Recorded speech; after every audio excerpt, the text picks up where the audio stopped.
Bienvenue au public, aussi nombreux comme à l'habitude. On a aussi à soir des responsables, je dirais des directeurs et directrices, des cadres de l'organisation de Ville de la Tuque. On va avoir plusieurs présentations, autant à l'Adelot, autant à Ville de la Tuque. Salutations toutes particulières aussi à mon conseiller apparent. Éric, tu nous entends? Oui, j'entends très bien. C'est bien. Alors, pour les journalistes, Mme Tremblay, M. Scarpino, M. Mercier, on vous a remplacé à soir, M. Mercier. Vous avez vu? Ton gars n'était pas disponible, Michel? Ou il est en pénitence? Alors, bienvenue à tous, également aux gens du web et de la télévision communautaire. Ce soir, c'est un peu particulier. On a des étudiants de l'école du Lac-Édouard. Alors, à ma droite, j'ai William. Et à ma gauche, j'ai Mathis. Et un peu plus loin, on a Alex qui surveille notre ami maire Larry Bernier. Fait qu'à soir, ils vont jouer un peu l'Assemblée d'Adelot. Donc, on va leur faire vivre ça. Vous êtes en transition. Vous allez aller à Montréal pour visiter le musée Grévin, qu'on nous a dit. C'est bien ça? Oui. Donc, dans le cadre de programmes scolaires. Alors, à ce soir, on vit ça en direct. Les gens nous écoutent, les gens vont nous voir. De temps en temps, on va peut-être vous donner quelques devoirs. Alors, on débute avec l'adoption de l'ordre du jour. Vous en avez pris connaissance, il y avait des copies. Alors, ça me prendrait un proposeur et un secondeur. Proposé. Monsieur Sylvain Michel, son prénom. Secondé par? Le secondé. Roger Manta. Alors, 3A, adoption du procès-verbal de l'Assemblée ordinaire du 19 novembre 2019. Est-ce qu'on a des modifications, ajouts, changements? Tout le monde l'a lu? Question d'examen? Non? Alors, M. Duchesneau, qui se fait toujours le proposeur de... Je ne suis pas obligé, mais si ça convient à tout le monde, je peux m'en faire le proposeur. Je l'ai lu et c'est conforme à l'Assemblée du 15 octobre. Alors, merci, M. Duchesneau. Proposé, secondé par... C'est secondé. Mme Bérubé. Jusqu'à date, les petits gars, ça va bien? Oui. OK, je fais-tu bien ça? Oui. OK. C'est toujours un risque à poser une question de même, mais je l'assume. Question ouverte. Alors, au niveau du suivi, oui. On a adopté l'ordre du jour, mais je pense qu'il y a une petite coquille. C'est marqué adoption du procès-verbal à l'Assemblée du 19 novembre. Oui, effectivement. Hein? Parce que quand Jean a dit 15 octobre, j'ai dit, oups, là, c'est le 15 octobre. On a devancé. Monsieur le greffier, encore une strike. Monsieur le greffier. La bonne date, monsieur le greffier? 15 octobre. 15 octobre, hein? 15 octobre. Merci. Il y en a qui c'est correct. Nous autres, on est correct. Ouais. Ah, ça dépend, hein? Nous autres, c'est le 19. Moi, j'ai le 19.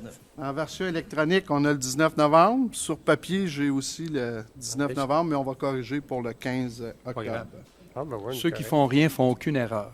Eh bien, un strike pour le greffier ce soir. Notre tour va venir, je suis certain. Alors, là, suivi au procès-verbal, on n'a rien de nouveau. On n'avait pas de questions en suivi ni du public. Et nous, les retours, on va les faire via les différents sujets ce soir. Alors, on y va avec le point de correspondance et information. On va débuter A, avec une présentation, étant donné que c'est le mois de l'entrepreneuriat par le Service de développement économique et forestier. Donc, c'est Mme Noël, déjà assise. Alors, Madame Noël, on vous laisse la parole. Merci beaucoup de la tribune. Donc, on est bien fiers ce soir de venir vous présenter des activités du mois de l'entrepreneuriat. Mois d'entrepreneuriat qui en est à la 2e édition cette année. Donc, plusieurs organismes se joignent ensemble pour parler d'entrepreneuriat auprès d'une clientèle de tout âge, jeune et moins jeune. Vous voyez le calendrier à l'écran. Ce qui m'amène à vous parler d'une activité que le SDF tiendra le 26 novembre, un midi éclair. C'est une formule qui en est à sa 3e édition.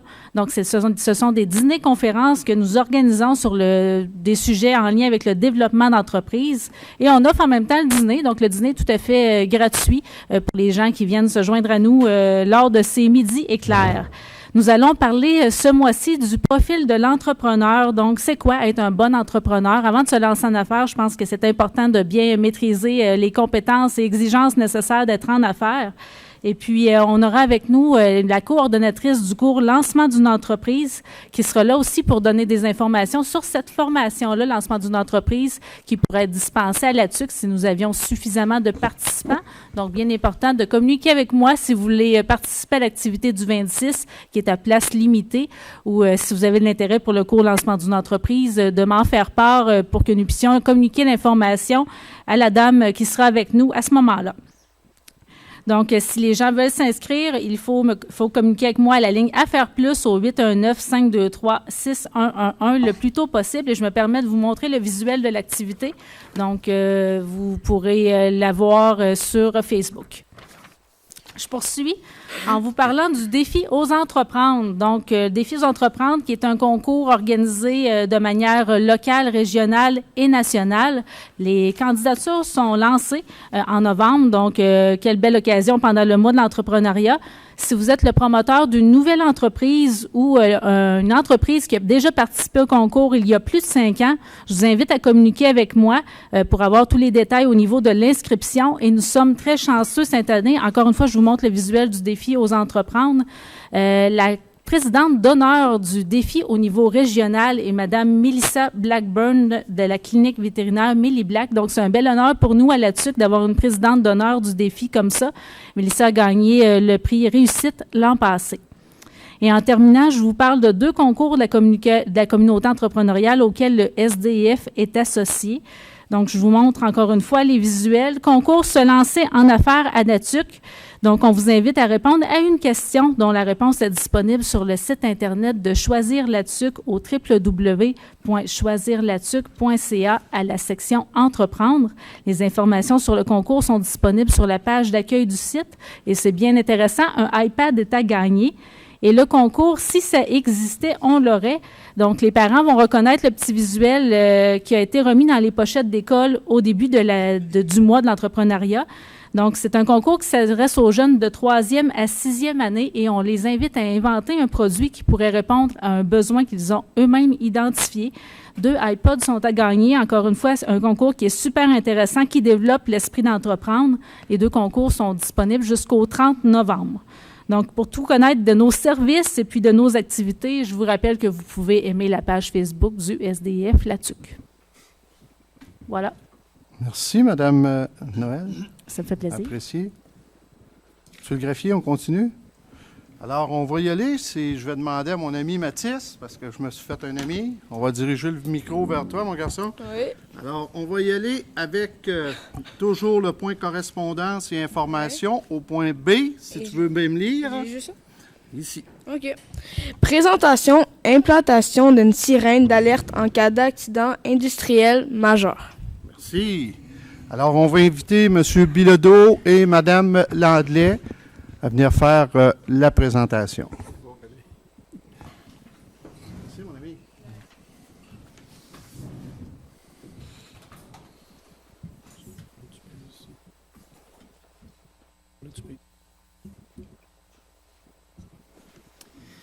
Alors, bonsoir à tous. Merci. Nous, on est très fiers de présenter ça aujourd'hui. C'est l'implantation d'une sirène d'alerte en cas d'accident industriel majeur. C'est un titre qui peut peut-être un peu inquiéter, mais vous allez voir qu'après la présentation qu'on va faire, ça va être plutôt rassurant. Puis, c'est quelque chose de très, très complet. En premier lieu, on a un comité de concertation et de gestion des risques technologiques. Ça a été mis sur pied par Ville-la-Tuc et avec le partenaire principal qui est l'usine Westrock, qui est un générateur de risque sur notre territoire. Et disons le principal générateur de risque qui utilisait des matières dangereuses. Donc, à ce moment-là, l'objectif de ce comité-là, c'est vraiment de définir et de mettre en œuvre l'ensemble des mesures de protection de la population en lien avec le risque d'accident industriel majeur. C'est quoi le risque exactement? Ce serait une rupture sévère d'un réservoir de ClO2, ce qu'on appelle en fait, c'est du dioxyde de chlore. À ce moment-là, il y aurait pour effet de dégager un nuage toxique là, sur le territoire. Tous les données et les travaux du comité ont été basés sur l'étude de conséquences environnementales. C'est une étude qui a été faite par une firme professionnelle qui a été mandatée par l'usine justement pour identifier les conséquences de tout ça. Nous, ça nous a permis de créer un profil de vulnérabilité, c'est-à-dire qu'on a été en mesure d'identifier les différents bâtiments sur le territoire, les édifices qui sont plutôt vulnérables et dans les secteurs, disons, les zones de danger. On ne veut pas créer non plus de panique parce que ce risque-là, ben, c'est un risque qui a une probabilité très mince. Par contre, si ça l'avait arrivé, puis c'est déjà arrivé dans un autre, finalement dans l'Ouest canadien, il faut être prêt. Fait que c'est pour ça que je vous dis que je trouve que c'est très, très rassurant ce que vous allez voir ce soir aussi. Vous allez voir qu'on est prêt au niveau tant de l'usine que de la ville par rapport à ça. On a dressé aussi un plan de soutien aux établissements vulnérables. Tous les écoles sont tenues d'avoir, par exemple, un plan d'évacuation pour faire face à un incendie, pour que ce soit la sécurité réellement des enfants et des occupants. C'est un peu le même principe avec la mise à l'abri, qu'on va voir un petit peu plus en détail, mais c'est une procédure. On a offert du soutien, puis on a soutenu ces gestionnaires-là à intégrer cette procédure de mise à l'abri au niveau des bâtiments ciblés. Donc, on a conçu également un plan particulier d'intervention. Si on peut, c'est-à-dire finalement, c'est un outil de gestion qui est un complément à notre plan municipal de sécurité civile. Donc, tout ça, c'est pour faciliter la gestion puis pour ne pas avoir à improviser si jamais on en était face à une situation comme ça. Donc, c'est vraiment le plan particulier d'intervention qu'on a développé. Et le principal moyen d'alerte, évidemment, c'est la sirène d'alerte. C'est le moyen le plus efficace. C'est ce qui a été recommandé par le comité. Et finalement, les gens de la santé qui étaient sur le comité, les gens de l'environnement également, la Sûreté du Québec. Donc, c'est vraiment le moyen le plus efficace. On s'est inspiré aussi de d'autres villes où ce qui avait sensiblement des dangers comme celui-là. Donc, par rapport à ça. Je vais laisser la parole à ma collègue Hélène pour le déploiement du plan de communication. Quand on implante une sirène d'alerte comme ça, c'est nouveau. Personne n'est au courant de comment ça fonctionne. Et ce qui est très, très important, c'est d'arriver avec un plan de communication solide pour être capable de dire aux gens qu'est-ce qu'ils doivent faire s'ils entendent la sirène. Donc, ce qui est important, vous allez le voir un petit peu plus loin, mais on va faire une pratique. Autrement dit, maintenant, la sirène est installée. Elle est installée à l'entrée de l'usine. Et le 9 décembre, à 14 h, pour la première fois, elle va sonner. Donc, c'était très important de mettre en place tout un plan de communication pour avertir les citoyens, premièrement, que le 9 décembre, c'est un test, donc il n'y a absolument aucun danger. On va faire sonner la sirène. Mais aussi, il faut vraiment que chaque famille se prépare, qu'on travaille avec nos aînés, parce que les aînés sont peut-être une clientèle un peu plus vulnérable, les enfants. Donc, que toutes les familles sachent comment réagir si jamais la sirène d'alerte se met à sonner pour vrai. Alors, qu'est-ce qu'on a fait? Bien, on travaille beaucoup avec les médias, on a beaucoup de publicité, on a créé une page sur le site web de Ville-de-la-Tuque dédiée à la sirène, qui se trouve dans la section citoyen. Quand on va dans prévention incendie, du côté droit, il y a une page secondaire qui s'appelle Sirène d'alerte West Rock. Donc là, à ce moment-là, on a toutes les informations. On a créé aussi un dépliant en collaboration avec le comité. C'est le service de sécurité incendie qui s'est occupé de ça. On a fait un aide-mémoire qui est faite sous forme d'aimant de frigo. Présentement, il y a des gens en ville qui sont dans la zone vulnérable qui ont commencé à recevoir ces outils-là, donc à les garder pour pouvoir les avoir près d'eux à la maison. Et puis, ces outils-là, on les retrouve aussi sur le site web. Et sur le site web de la Ville-de-la-Tuque, on a créé également une espèce de forum de questions. Donc, toutes les questions que les gens peuvent se poser, on a mis chaque question-réponse pour pouvoir donner un maximum d'informations. Donc, on va faire beaucoup d'entrevues, on va faire beaucoup de publicité, on va l'annoncer de plus en plus dans les prochains jours, mais mettez ça à votre agenda. Le 9 décembre à 14 h, la sirène va sonner pour la toute première fois. Merci. Donc, on voit à l'écran les secteurs et établissements vulnérables. Comme je le disais, on parle de zones de mise à l'abri, donc ce qui a été la stratégie préconisée par le comité, les experts de santé publique, de sécurité publique également et de l'environnement. C'était vraiment la stratégie de mise à l'abri. Contrairement à ce qu'on peut voir parfois, c'est une stratégie d'évacuation, mais dans ce cas-ci, la mise à l'abri. On a deux rayons, 1,2 km et 1,8 km. La distinction à faire, évidemment, c'est la concentration de gaz qui va être plus importante à l'intérieur du 1,2 km. Vous voyez, si on prend le 1,8 km, on va englober finalement tout à partir de la terrasse Saint-Maurice, camping au nord, puis au sud, on va aller chercher là, la côte du Bel-Air avec la rue La Violette. Fait que tout le périmètre urbain à l'intérieur de ça est une zone de mise à l'abri identifiée à travers l'étude de conséquences. Il y a un aspect important, la densité du gaz. Le ClO2, le dioxyde de chlore, c'est un gaz qui est plus lourd que l'air. Donc, il va avoir tendance à aller dans les points les plus bas par rapport à l'usine. Donc, à l'intérieur de ce rayon d'1,8 km-là, il y a des secteurs qui sont encore un peu plus vulnérables par rapport aux faits qui sont un petit peu plus bas par rapport à l'usine. On a les étapes de mise à l'abri en cas de fuite de dioxyde de chlore. Donc, évidemment, on veut se mettre à l'abri, on veut fermer toutes les portes, les fenêtres, les échangeurs d'air, système de ventilation, etc. On ne veut pas que le gaz entre dans la maison. On demande aux gens de syntoniser la radio locale pour aller chercher de l'information parce qu'évidemment, l'évolution de la situation va se faire beaucoup par la radio locale et par le site web là, de la ville. Il y a une équipe de l'usine aussi qui va être mise à la disposition de la ville pour faire la détection dans les rues, pour mesurer aussi les quantités de gaz, pour savoir quand est-ce qu'on peut revenir à la normale finalement. On dit également laisser les enfants à l'école, à la garderie, c'est important parce que ces gens-là, ils savent quoi faire. Ces gens-là, on les a soutenus, on leur donne du soutien encore aujourd'hui pour, comme je l'expliquais tout à l'heure, qu'il y ait vraiment une procédure de mise à l'abri. Et on demande évidemment de ne pas engorger les lignes téléphoniques 911, en moins d'une urgence autre, mais en sachant déjà qu'à la base, que si la sirène d'alerte sonne ou si on est contacté par l'automate d'appel, c'est ce qu'il faut faire. Peut-être un petit point important pour les commerces, de ne pas verrouiller les portes pour les piétons, laisser la possibilité aux piétons de pouvoir se réfugier à l'intérieur du commerce. C'est un point qui est important. Puis si vous êtes en automobile, bien, ce qu'on recommande, c'est d'appuyer sur le bouton de mode recirculation de l'air. On le voit un petit peu sur la photo. C'est juste pour reprendre la même air et non aller chercher de l'air qui est peut-être toxique. Donc, et de vous éloigner de la zone, vous éloigner du centre-ville, si on veut, ou de l'usine. Les autres moyens mis en place, pour ceux qui le connaissent peut-être, le Québec en alerte, c'est un système provincial qui va mobiliser la télévision, la radio et les réseaux cellulaires. Donc, on a déjà vu des alertes par rapport à ça. Il y a eu des tests également dans le passé.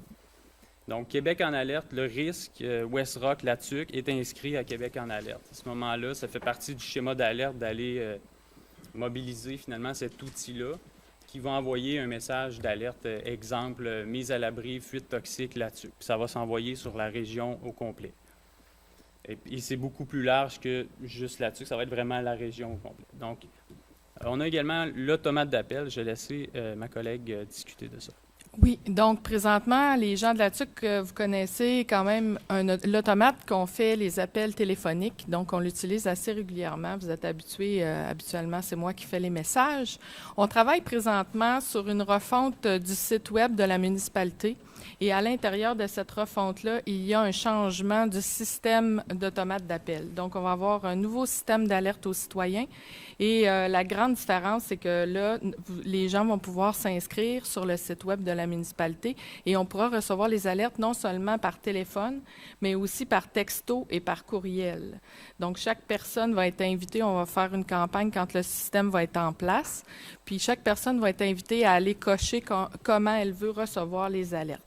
Donc, on arrive avec des systèmes plus perfectionnés. Ce qu'il faut comprendre, c'est que si jamais il arrivait une véritable situation au niveau de l'usine, c'est ces trois systèmes-là qui se mettraient en branle presque automatiquement. Donc, le comité a choisi la sirène d'alerte parce que la sirène est beaucoup plus rapide que les moyens technologiques et tout le monde peut l'entendre. Elle a une portée de 2 km. Donc, ça, c'est le système le plus rapide. Mais automatiquement, presque quelques minutes après, le système Québec en alerte va se mettre, donc nos cellulaires vont se mettre à sonner, puis le système d'automate d'appel va partir aussi avec le message. Donc, les chances qu'on ait que tout le monde soit averti ou puisse avertir les gens autour d'eux, si on a des gens qui nous visitent, bien, sont quand même assez bonnes.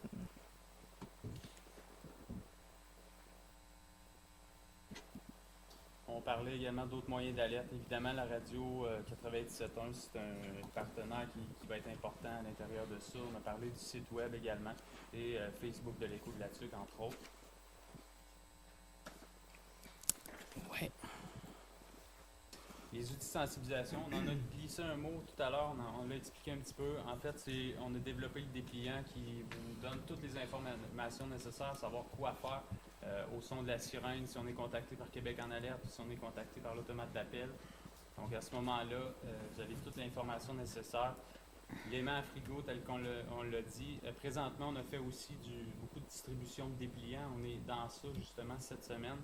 Et l'ensemble des secteurs sont presque complétés là, à l'heure actuelle. Là. Donc, la plupart des gens là, ont eu le dépliant, l'aimant à frigo. Donc, s'il y a des gens qui ne l'ont pas eu, ça serait tout ça, c'est disponible à la caserne d'incendie, à l'hôtel de ville. Donc, ça, c'est important là, de sensibiliser à ce niveau. Dans un premier temps, il faut comprendre que la distribution de ces outils-là a été priorisée chez les gens qui sont dans la zone vulnérable. Donc, si vous êtes à l'extérieur de la zone, c'est normal que vous ne l'ayez pas eu. Mais si vous en voulez, il y en a de disponibles à la caserne. Donc, un rappel pour l'exercice d'alerte qui est le 9 décembre à 14h. Donc, faites pas le saut. Nous, on vous encourage à mettre à l'essai votre plan de mise à l'abri.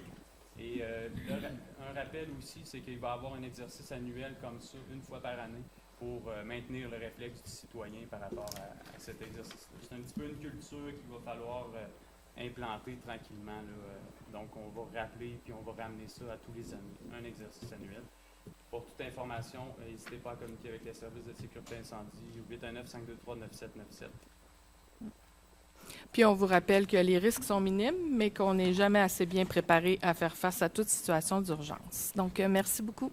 Merci. Bougez pas. Exceptionnellement, étant donné qu'on fait une petite présentation de ce genre-là, je permets tout le temps, s'il y a des gens qui ont des questions, qui puissent vous adresser leurs questions. Je ne sais pas si dans le public, il y a des gens qui veulent être informés d'un point particulier ou mes collègues, consoeurs, s'il y a des questions.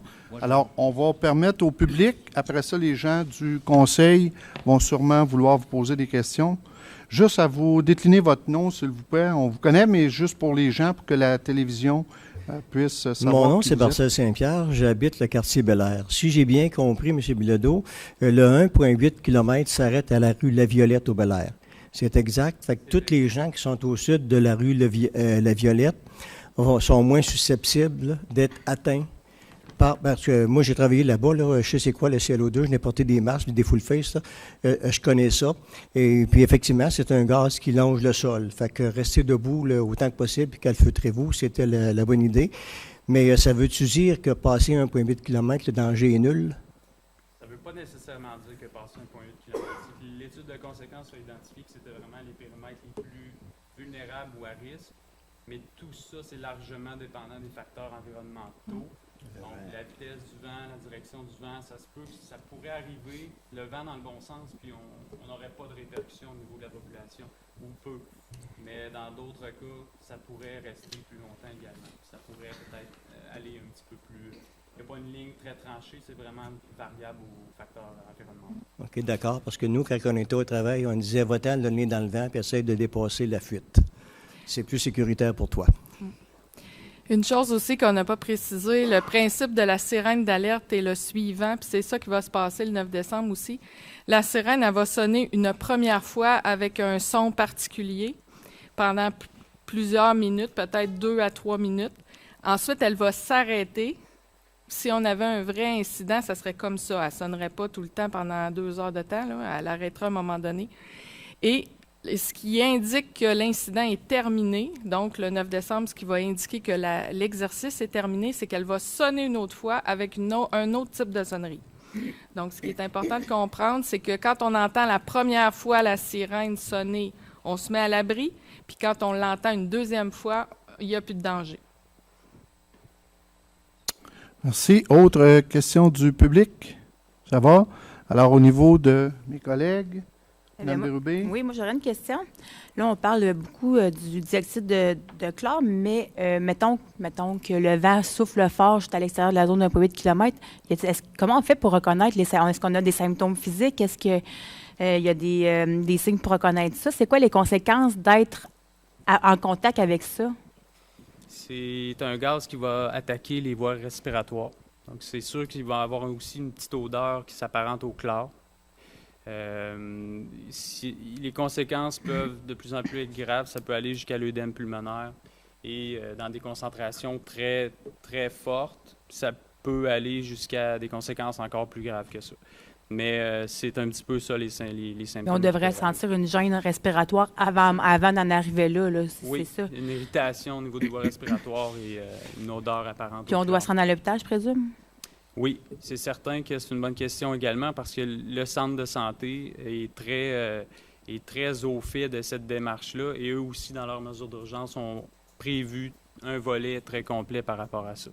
Fait que tout ça, eux aussi sont un joueur très important, là. OK. Juste une petite dernière question. On a parlé de ne pas utiliser les téléphones pour laisser les lignes libres. Et là, on parle d'automates d'appel et de Québec en alerte. Est-ce que vous pensez que ça peut faire un engorgement des lignes téléphoniques ou si c'est pensé, c'est organisé, ça? C'est justement pour que les automates d'appel soient efficaces qu'il faut libérer les lignes. Okay, Il faut libérer les lignes pour les automates d'appel. Donc, si tout le monde se met à appeler pour savoir si son voisin est correct, si sa sœur est correcte, donc là, ce qu'on dit aux gens, c'est privilégier d'envoyer des textos ou d'envoyer des messengers. Puis, parce que c'est écrit aussi dans le dépliant et dans l'aide-mémoire, on appelle le 911 juste si on est en danger. Parfait. On n'appelle pas le 911 pour savoir si c'est fini ou pas. Là, on écoute la radio, on s'en va sur le site web, on va savoir que l'incident est terminé. Puis, j'aimerais ajouter aussi, quand on parlait des conséquences sur la santé, c'est important de comprendre, si le sujet vous intéresse vraiment, vous irez lire la foire aux questions, parce qu'elle a été préparée avec les gens de West-Rock qui sont très au fait des... Puis, il y a très peu de cas de décès, par exemple. Tu sais, c'est quelque chose qui est incommodant. Oui, là, ça attaque les voies respiratoires, puis il ne faut pas rester en contact avec ça. Mais c'est pas, faut pas le voir non plus comme une catastrophe. Il faut juste dire, regarde, on ferme les portes, on ferme les fenêtres, on ne sort pas pendant ce temps-là. Puis le dioxyde de chlore va se diluer dans l'air. Puis au bout d'un certain temps, on va avoir passé le cul. Merci. Donc l'idée, c'est pas de faire une panique, c'est juste de se préparer si jamais il arrivait quelque chose comme ça. Merci. Autre question, je pense Roger avait une question. Moi, j'aurais une question pour Alexandre. Dans le programme d'intervention ou d'information, là, est-ce que à l'entrée nord et sud de la ville, les gens qui vont arriver de l'extérieur, mettons, j'arrive en moto ou j'arrive en auto, puis par malheur, j'arrive en plein dans l'événement, ces gens-là ne seront pas au courant de la procédure, puis qu'est-ce qui se passe? Est-ce qu'à l'entrée nord et sud de la ville, on prévoit installer de l'information pour renseigner les gens qui... Il y a certains éléments de plan de communication qui sont prévus également dans les lieux publics. Exemple, autour du lac Saint-Louis, pour mettre une affiche pour rappeler les étapes. Si vous entendez la sirène, fait que ça, c'est un petit peu ce qui est prévu pour les piétons dans les lieux publics. Au niveau des entrées, on se fie beaucoup sur la radio, malheureusement.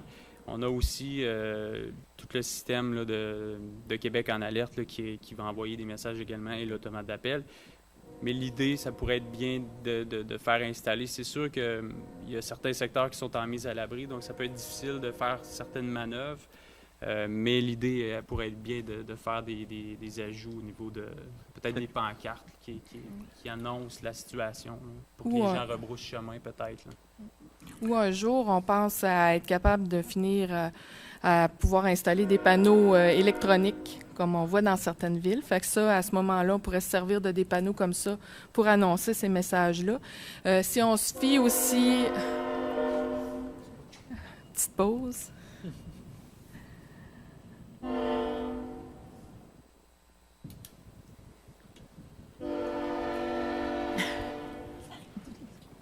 C'est pas la sirène en passant. Non, c'est pas ça, la sirène.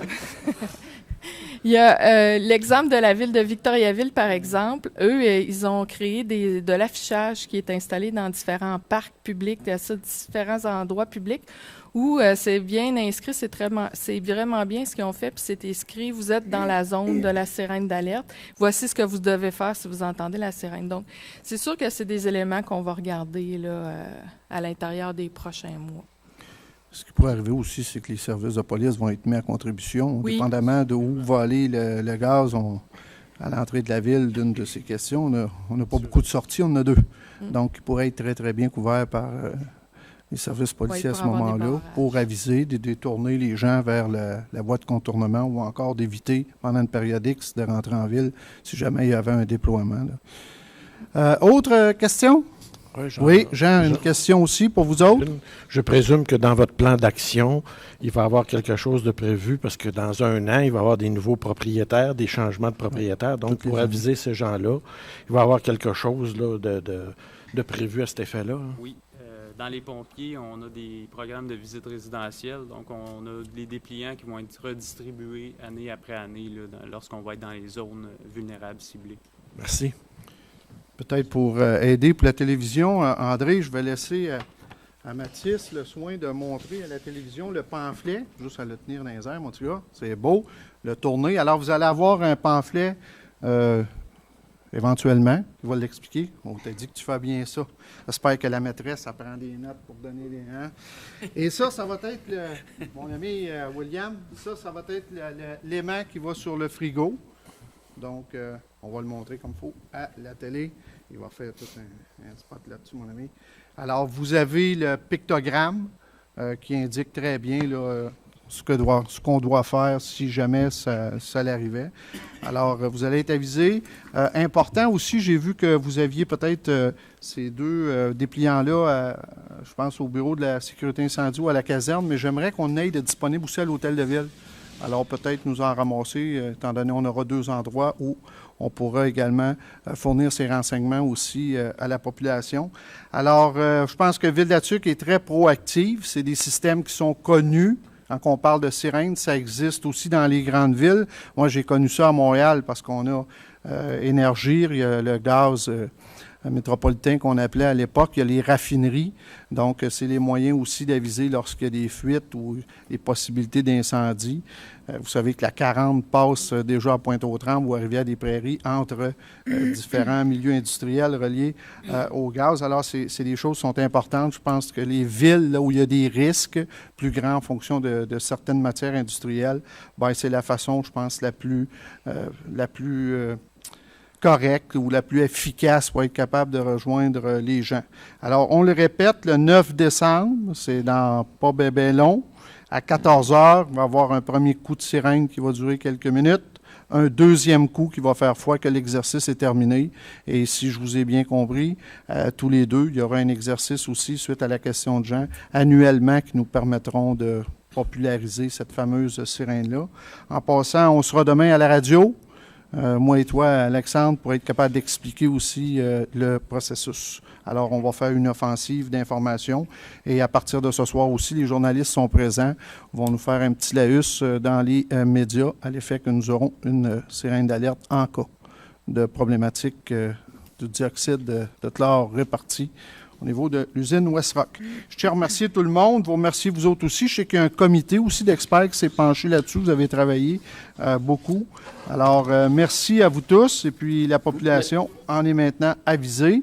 Oui, mon ami Parent, on t'écoute. Oui, monsieur le maire, j'aurais une question à M. Alexandre à propos de ça.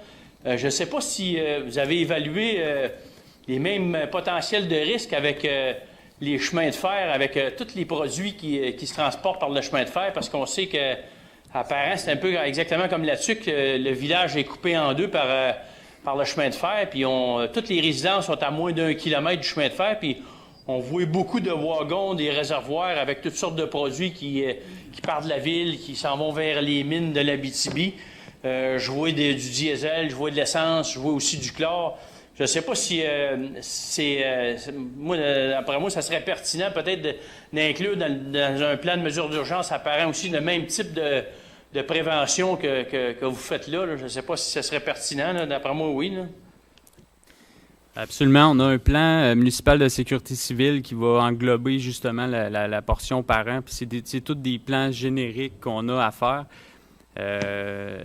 À ce moment-là, par contre, on a beaucoup de personnalisation en lien avec chaque type d'incident. Donc, il y a plusieurs types d'incidents. On a aussi, on parlait de gaz naturel, où on a plusieurs possibilités.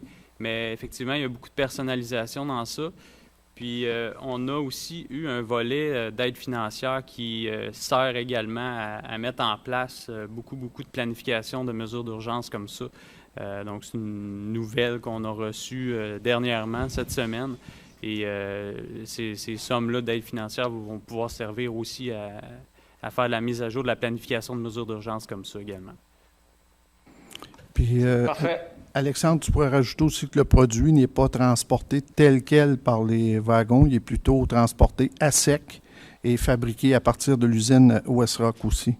Exact. Le produit, en fait, si on recule, jadis, c'était du chlore réellement qui allait à l'usine, qui était acheminé par wagon. Donc là, en plus, on avait le risque du transport du chlore par wagon. Maintenant, l'usine, c'est une matière, c'est du chlorate de sodium qui va arriver également par wagon, mais le bioxyde de chlore va se créer sur place finalement. Donc, on élimine ce risque-là d'avoir cette matière-là. Donc, c'est une recette qui se fait sur place et ça enlève un risque, effectivement. Monsieur le Président. Parfait, merci. Oui. Nous autres, à Lac-Édouard, la même problématique qu'apparent. La problématique qu'on a avec les convois, c'est qu'on sait par après, quelques mois après, qu'est-ce qui a passé sur le chemin de fer. Et on ne peut pas savoir exactement instantanément, là, bon, mais voici ce convoi-là, c'est un convoi dans lequel il y a de l'acide chlorhydrique ou de l'hydroxyde de sodium ou peu importe le produit. Et on le sait par après que ça a passé, mais lorsqu'arrive l'incident, il est trop tard, il faut le savoir immédiatement. C'est la problématique qu'on a avec puis je les comprends, là, c'est une question de compétition et de tout ça, mais bref, c'est pas facile là, de gérer ça, ces produits chimiques-là avec le chemin de fer. D'ailleurs, ça fait l'objet de notre mémoire. On en parle au prochain item, mais on a déposé dernièrement pour le 9 décembre, qui s'en vient, non pas avec la sirène, là, mais dans le cadre d'un forum sur le transport ferroviaire. On a demandé à ce que tous les produits au Québec qui circulent sur le rail soient connus des municipalités. Je le sais que pour avoir discuté avec vous autres, c'est déjà connu, là. Vous avez des plans de contingence. La sécurité civile est bien au fait, mais on a demandé pas juste les services de sécurité incendie dans les villes, mais même que nous, les villes, soyons avisés de ce que c'est qui se transporte dans les villes. Ça a fait l'objet déjà d'une recommandation pour laquelle on devrait avoir le 9 décembre probablement une réponse des différents paliers de gouvernement. Vous savez qu'il y a du provincial là-dedans et tout le transport aussi sur le rail est légiféré par le fédéral. On reçoit un rapport, mais 3 mois plus tard. Oui. Alors, est-ce qu'il y a d'autres précisions? Ça va? Alors, merci Alexandre Bilodeau et Hélène, c'est bien. Alors, on vous libère sans la sirène. Alors, monsieur le greffier, on est toujours prêt à continuer. Je vais demander à mon ami Mathis, qui fait bien ça. Alors, d'y aller avec le point 5, mon ami. Oui, c'est bon, je vais. Dépôt du mémoire déposé au gouvernement du Québec dans le cadre des consultations régionales du sommet sur le transport ferroviaire 2019. Merci. Monsieur le greffier. Oui. Donc, attendu l'importance qu'occupe le transport ferroviaire pour les 15 000 habitants de l'agglomération de Latuc, permettant non seulement aux gens de se déplacer sur le territoire, mais offrant également un moyen d'assurer la qualité de vie de notre population par le transport de biens essentiels comme la nourriture, les médicaments et les vêtements, attendu que par la déclaration signée au Forum municipal sur le transport ferroviaire à Trois-Rivières le 9 novembre dernier, la Ville de Latuc s'est engagée à, premièrement, développer le transport ferroviaire pour qu'il devienne un mode de transport structurant et hautement concurrentiel pour les régions du Québec, améliorer l'interconnectivité pour le transport ferroviaire devienne une alternative viable pour la mobilité des personnes, optimiser l'intermodalité pour que le transport ferroviaire des marchandises devienne une solution pour diminuer la présence de camions sur nos routes, contrer la congestion routière et les émissions à gaz à effet de serre, et revendiquer une collaboration étroite avec les gouvernements canadiens et québécois pour que le transport ferroviaire soit sécuritaire en tout temps et en toutes circonstances pour la population, et cela dans le respect des compétences municipales. Attendu qu'à l'intérieur du présent mémoire, Ville de Latuc se joint aux recommandations émises par l'Union des municipalités du Québec pour demander de faire l'état du réseau ferroviaire québécois, favoriser l'entretien de proximité des équipements ferroviaires, créer un crédit d'impôt pour l'utilisation du transport ferroviaire et améliorer l'interconnectivité entre les modes de transport. Donc, en conséquence, résolu que ce conseil d'agglomération prend acte du dépôt et adopte le mémoire déposé au gouvernement du Québec dans le cadre de la consultation régionale du sommet du transport ferroviaire 2019. Alors, merci, monsieur le greffier. Est-ce que tu me demandes un proposeur? Demande un proposeur. Tu dis. Qui est proposeur? Qui est proposeur? Je le propose. Monsieur Bernier. Et qui seconde? Qui est seconde? Je seconde. OK, vas-y. Alors, c'est Monsieur Manta. Monsieur Manta. Ça va bien, hein? Deux bons petits maires. Alors, on y va, Monsieur le greffier, avec la présentation et dépôt des états financiers comparatifs au 30 septembre 2019 et états projetés au 31 décembre. 30 septembre 2010.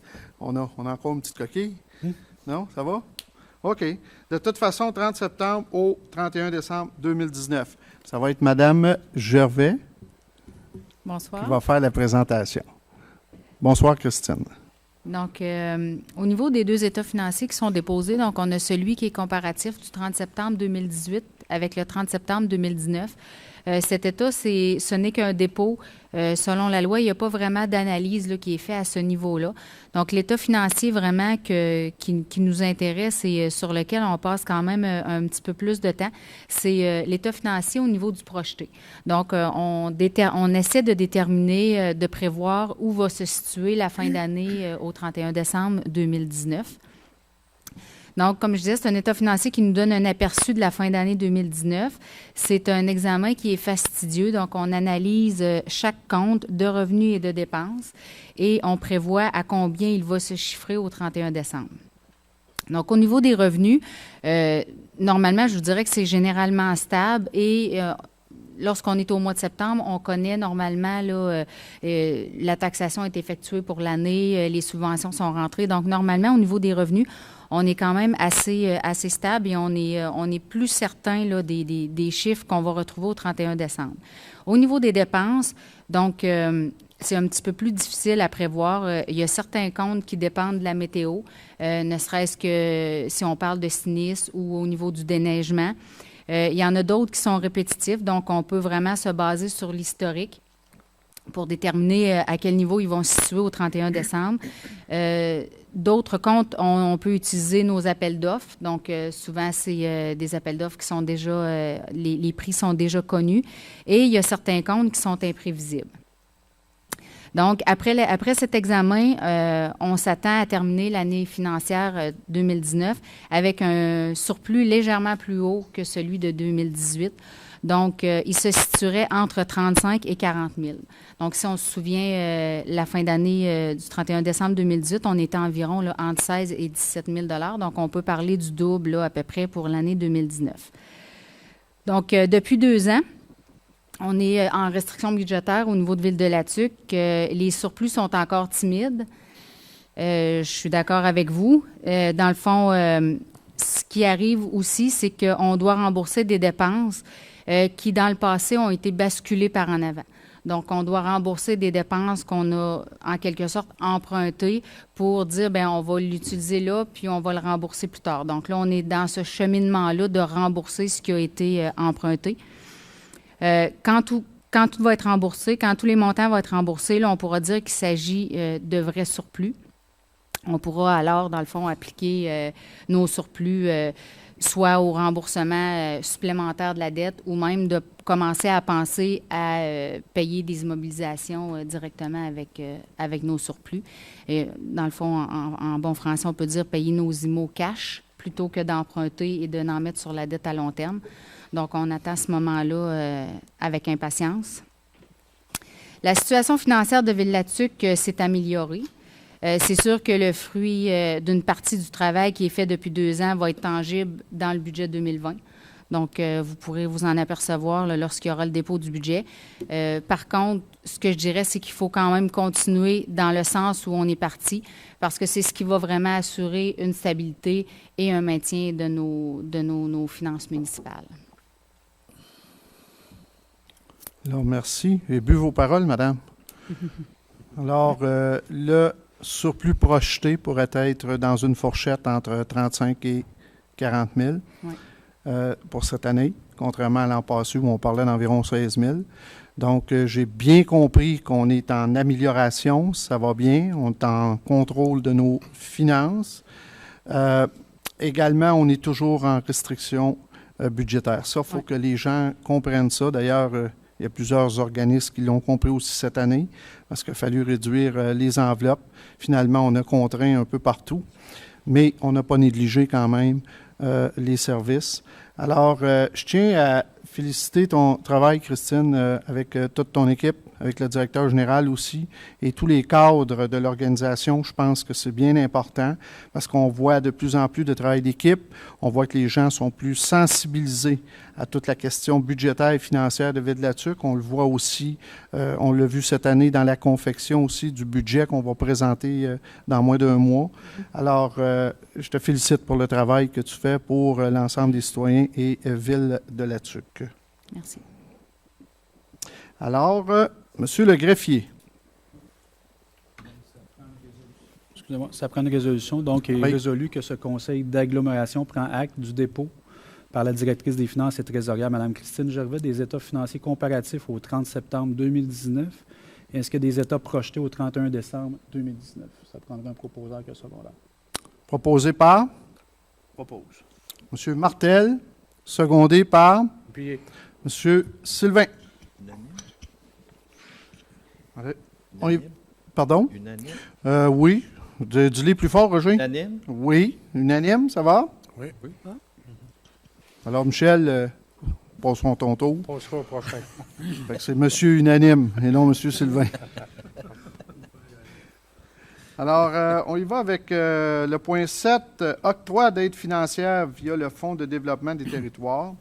Donc, les projets 73-20-75-270 et 73-20-75-267 et refus de projet numéro 73-20-75-269. Ça ne dit pas grand-chose, ça, hein? Vous allez me démêler ça, M. le greffier? Oui, attendu qu'en fonction de l'entente intervenue, le gouvernement du Québec verse à l'agglomération de la Tuque une enveloppe budgétaire via le Fonds de développement des territoires sur le FDT en vue de soutenir différents projets issus des secteurs privés, municipaux, coopératifs ou les OBNL. Attendu l'analyse par le Comité consultatif d'investissement et la recommandation favorable émise au Conseil d'agglomération pour 2 projets sur 3.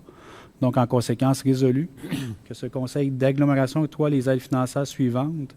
Donc, au niveau de la coop ETC, on présentait un projet pour acquisition d'équipements, soit l'achat d'un petit tracteur. L'aide accordée qui est non remboursable est d'un montant de 14 200 $ pour un projet qui totalise 17 700 $. Donc, le deuxième projet accordé provient de la municipalité de Lac-Édouard, qui est le nom du projet Espace de vie communautaire, qui est le réaménagement du local du centre communautaire, ainsi de l'achat d'équipements. L'aide accordée non remboursable, 27 046 $ pour un projet totalisant 33 783 $. Donc, que ce conseil d'agglomération entérine également la recommandation du comité consultatif d'investissement et refuse l'octroi d'une aide financière à la coop de solidarité du Lac-Édouard sur le magasin général pour le projet 7320-79-269 intitulé « Acquisition d'équipements » et que ce conseil d'agglomération autorise la directrice par intérim du service de développement économique et forestier là-dessus, Mme Danielle Rémillard, à signer pour nom de l'agglomération les contrats de financement. Alors, proposé par? Je propose. M. Manta, secondé. Second. OK. M. Chagnon. Alors, point 9. Autorisation. Point 8. Oh, oui, je n'ai passé un, là. Point 8. Présentation et adoption du rapport annuel du Fonds de développement des territoires du 1er avril 2018 au 31 mars 2019. Et Mme Rémillard, je crois que vous allez nous faire une petite présentation. On va vous laisser vous installer et on vous donne le go.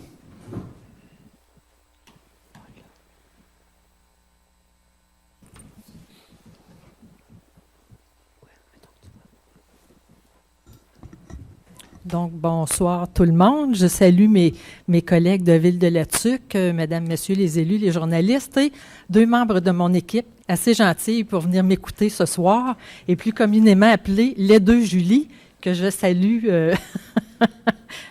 Merci les filles d'être là. Donc, comme je le fais à chaque année, on vient vous présenter le rapport des financements. On a eu une idée dans le point précédent. Donc, on avait 2 projets qui ont été acceptés ce soir. Donc, c'est ce qui touche le Fonds de développement des territoires. Donc, ce fonds-là est donné à l'agglomération de Letuc par le ministère des Affaires municipales et de l'Habitation, donc à chaque année. Et c'est un fonds qui est issu du pacte fiscal pour ceux qui suivent un petit peu l'actualité politique à ce niveau-là. Donc, je vous fais un bref résumé pour l'année, la période du 1er avril 2018 au 31 mars 2019. Et à la fin de ma présentation, je vous ferai un petit parallèle avec les 7 derniers mois et ce qui s'est passé un peu dans les financements avec l'implantation de notre nouvelle équipe. Vous allez voir qu'il y a des beaux changements à ce niveau-là.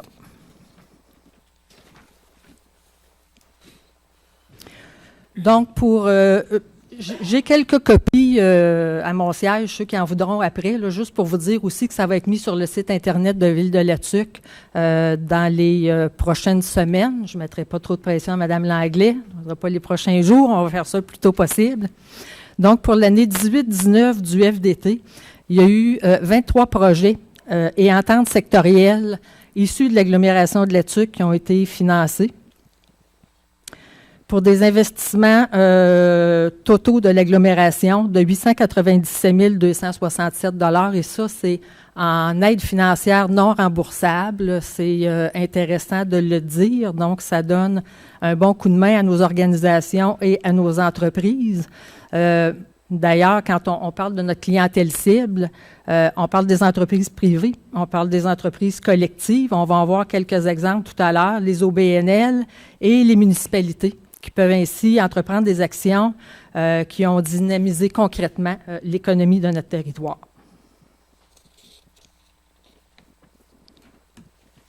Je fais peut-être un bref retour là, sur la façon de faire. C'est vraiment, on l'a vu ce soir, c'est le conseil d'agglomération qui est décisionnel sur tous ces projets-là. Les projets sont préparés, nous, avec les clients et notre équipe au niveau du SDF. Et normalement, on a une rencontre du comité de financement à chaque mois. Donc, les délais sont quand même relativement courts. Si je vous parle du bilan des interventions directes comme telles, donc on a fait du soutien au développement des affaires, projet issu, j'ai parlé un petit peu tout à l'heure, des entreprises privées. Donc, il y a eu 2 projets financés. On parle de l'expansion de la microbrasserie La Pécheresse et Bétonnière Letuc. Dans les projets collectifs, on a parlé aussi des OBNL et les coopératives. Quelques exemples. Magasin général de Lac-Édouard, pour lequel le maire de Lac-Édouard travaille ardemment pour que ce magasin-là prenne toujours de l'expansion. Très important pour la municipalité. Mauricycle, la coop ETC. La coop, pour tous ceux qui la connaissent, était auparavant sur la rue Lacroix et ils ont acquis la bâtisse J.A. Tremblay. Donc, grosse expansion de leurs affaires là aussi et on était fiers de contribuer à l'acquisition de leur nouvelle bâtisse. Ils étaient rendus là dans leur cheminement. On pense aussi, on a été impliqués dans des activités qui touchaient la main-d'œuvre. Donc, colloque main-d'œuvre et rendez-vous de l'emploi qui ont eu lieu tous les 2 au printemps 2018.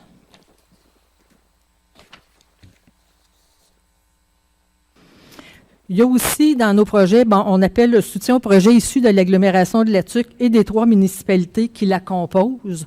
Donc, on y va à ce niveau-là. Il y a eu 4 projets. Donc, on parle plus de services techniques.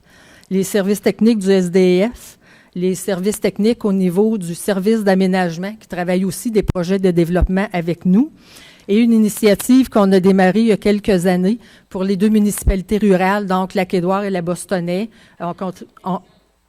On contribue à payer une partie des agents ruraux. Donc, les agents ruraux sont vraiment présents sur ces territoires-là et peuvent répondre aux besoins de ces territoires-là aussi. Donc, ils sont là à la semaine longue et sont sous la responsabilité des conseils municipaux de la Bostonnais, Lac-Édouard et travaillent naturellement avec nous pour faire avancer les projets sur ces municipalités-là.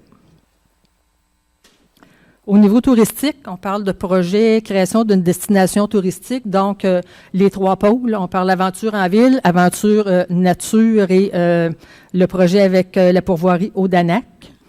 On a eu Lac-Édouard encore, village très dynamique, plan de signalisation touristique. Donc, c'était à refaire parce qu'il y a plusieurs entreprises touristiques à Lac-Édouard, dont certaines majeures. Donc, avec le flot des touristes qui débarquent là à chaque, je dirais que c'est annuel avec la motoneige l'hiver. Donc, il fallait une signalisation conforme à ce niveau-là.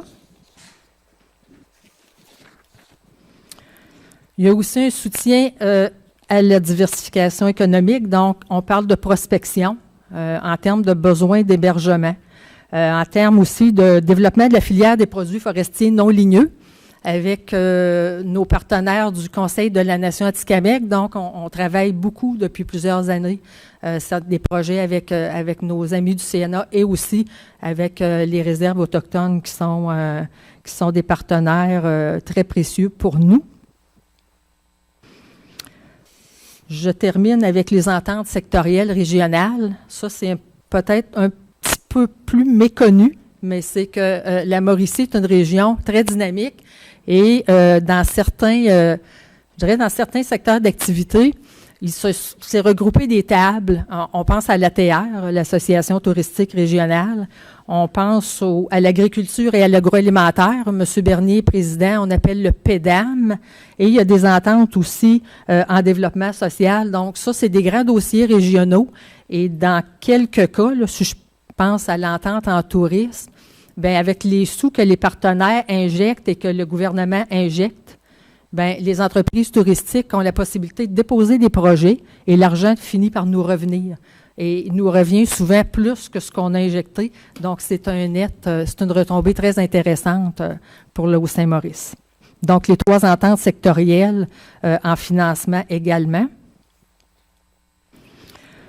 Je vous disais que je ferais un petit parallèle avec les 12 mois de l'année 18-19 et les 7 premiers mois, là, je dirais, sur la nouvelle année financière et l'entrée en place en poste de notre nouvelle équipe.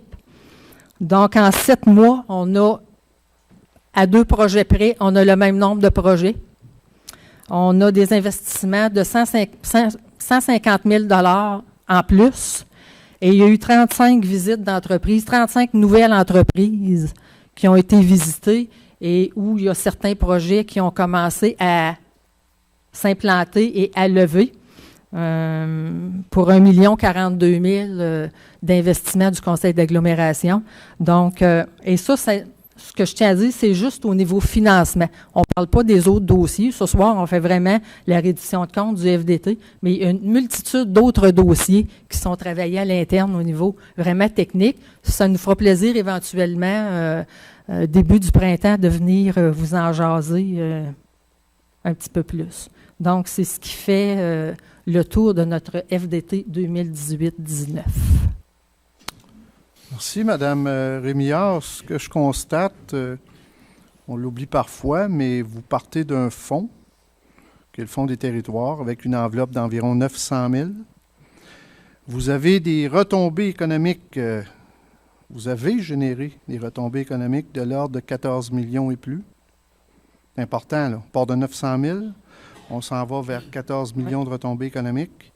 Et ce qui m'étonne encore plus, c'est que vous avez assuré la création et la consolidation de 39 emplois sur le territoire. Oui. Alors moi, je vous dirais qu'au niveau du conseil, au niveau du maire qui vous adresse ce soir, encore là, énormément de remerciements. C'est du bon travail. Moi, je le sais aussi, là, on parle de chiffres. On parle de retombées pour Ville-de-la-Tuque et pour l'agglomération, mais on sait aussi jusqu'à quel point vous êtes présente. On n'a pas parlé du comité de santé, mais vous êtes présente au comité de santé. Il y a eu énormément de travaux qui ont été faits par Mme Boulay. Il y a Mme Noël avec l'entrepreneuriat, mais tous les dossiers aussi auxquels elle est jointe. Il y en a énormément. Vous êtes à peu près dans tout. On vous donne énormément de mandats aussi au niveau du conseil que vous relevez très bien. Donc, pour nous, c'est un laboratoire économique, de formation, de gestion de fonds, d'exploration. Alors moi, je tiens à vous lever mon chapeau également ce soir. Moi, je suis fier, je le dis souvent, je le répète, et c'est ma job de vous dire qu'on est très fiers. Le mois de novembre est peut-être un mois où il y a reddition de comptes. Lorsque ça ne sera pas le même résultat, je n'aurai pas le même langage. Mais à ce soir, je vous dis chapeau, c'est mission accomplie et continuez de travailler avec votre équipe. D'ailleurs, vous ferez toutes les salutations à tous vos gens. Il y en a 2 ce soir. Les Julie au carré sont là. Mais je sais également que vous avez d'autres employés. Fait que sur ça, au nom du conseil, madame, on va lire aussi la résolution. Et merci.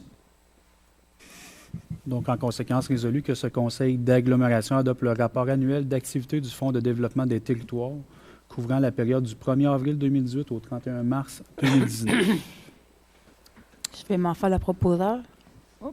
Proposé par Mme Bérubé et Roger. Je sens que tu vas me dire que c'est unanime. Oui. Oui. C'est ce que je me préparais à vous dire.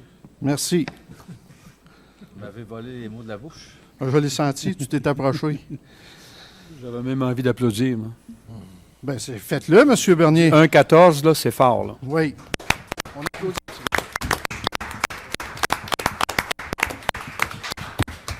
Je peux t'ajouter un dernier commentaire? Bien, je remercie le conseil parce que je me souviens que j'avais été vous rencontrer puis je vous avais dit, j'aimerais ça amener le SDF en guichet unique. Ça me prend du monde, ça me prend une équipe avec moi. Vous me l'avez donné. Puis ce n'est pas que moi. Je pense qu'on regarde là, la différence des résultats entre 2 années, dont la dernière même pas complète. J'ai une très bonne équipe, j'ai des très bons collègues à Ville-de-la-Tuque et des très bons élus aussi. Je pense qu'on fait une belle équipe dans tous ces projets-là. Merci. Ça ne vous donnera pas plus de salaire. Je le sais. Je le sais, c'est ça qui... Ouais. Merci, Mme Rémillard. Alors, on y va maintenant avec le point 9. Présentation d'une demande d'aide financière dans le cadre du programme d'aide financière pour la formation des pompiers volontaires ou à temps partiel. Oui. Monsieur le greffier. Oui, attendu que ce programme a pour objectif principal d'apporter aux organisations municipales une aide financière leur permettant de disposer d'un nombre suffisant de pompiers qualifiés pour agir efficacement et de manière sécuritaire en situation d'urgence. Attendu que ce programme vise également à favoriser l'acquisition des compétences et des habiletés requises par les pompiers volontaires ou à temps partiel qui exercent au sein des services de sécurité incendie municipaux. Attendu que Ville-de-la-Tuque désire bénéficier de l'aide financière offerte par ce programme. Attendu que Ville-de-la-Tuque prévoit la formation de 8 pompiers pour le programme Pompier 1 au cours de la prochaine année pour répondre efficacement et de manière sécuritaire à des situations d'urgence sur son territoire. Donc, en conséquence, résolu que ce conseil d'agglomération autorise la présentation d'une demande d'aide financière pour la formation de ces pompiers dans le cadre du programme d'aide financière pour la formation des pompiers volontaires ou à temps partiel au ministère de la Sécurité publique et autorise le directeur du service incendie, M. Serge Buisson, à signer tout document visant à donner effet à la présente résolution. Juste rappeler que c'est payé à 100% la formation. Le seul coût qui est attaché à la ville, c'est le salaire horaire que ces pompiers-là ont durant la formation. C'est le seul coût. Le reste est payé à 100% par le programme. Merci de la précision. Alors, proposé par? Propose. Second. M. Bernier et M. Martel. Alors, on y va avec le point 10, présentation et adoption du programme d'aménagement durable des forêts, le PADF, comme on l'appelle communément. Alors, adoption du bilan de la planification annuelle 2018-2019. Alors, il y a une petite présentation. On va laisser la parole à Mme Sylvie Lepage. Alors, bonsoir à tous. Merci, Monsieur le maire. Alors, oui, effectivement, ce soir, le Conseil doit adopter une résolution concernant l'adoption du bilan annuel de la planification du programme d'aménagement durable des forêts. Donc, brièvement, là, je vais vous faire une présentation pour vous dire de où ça provient exactement tout ça. En fait, le communément appelé le PADF, le programme d'aménagement durable des forêts, c'est un programme qui existe, un programme gouvernemental qui existe depuis plusieurs années. Auparavant, ça s'est appelé différents noms. Certains peut-être les utilisateurs connaissent le programme, on appelait ça le volet 2 à l'époque. Aujourd'hui, on appelle ça le PADF. Donc là, c'est la nouvelle mouture 2018-2021.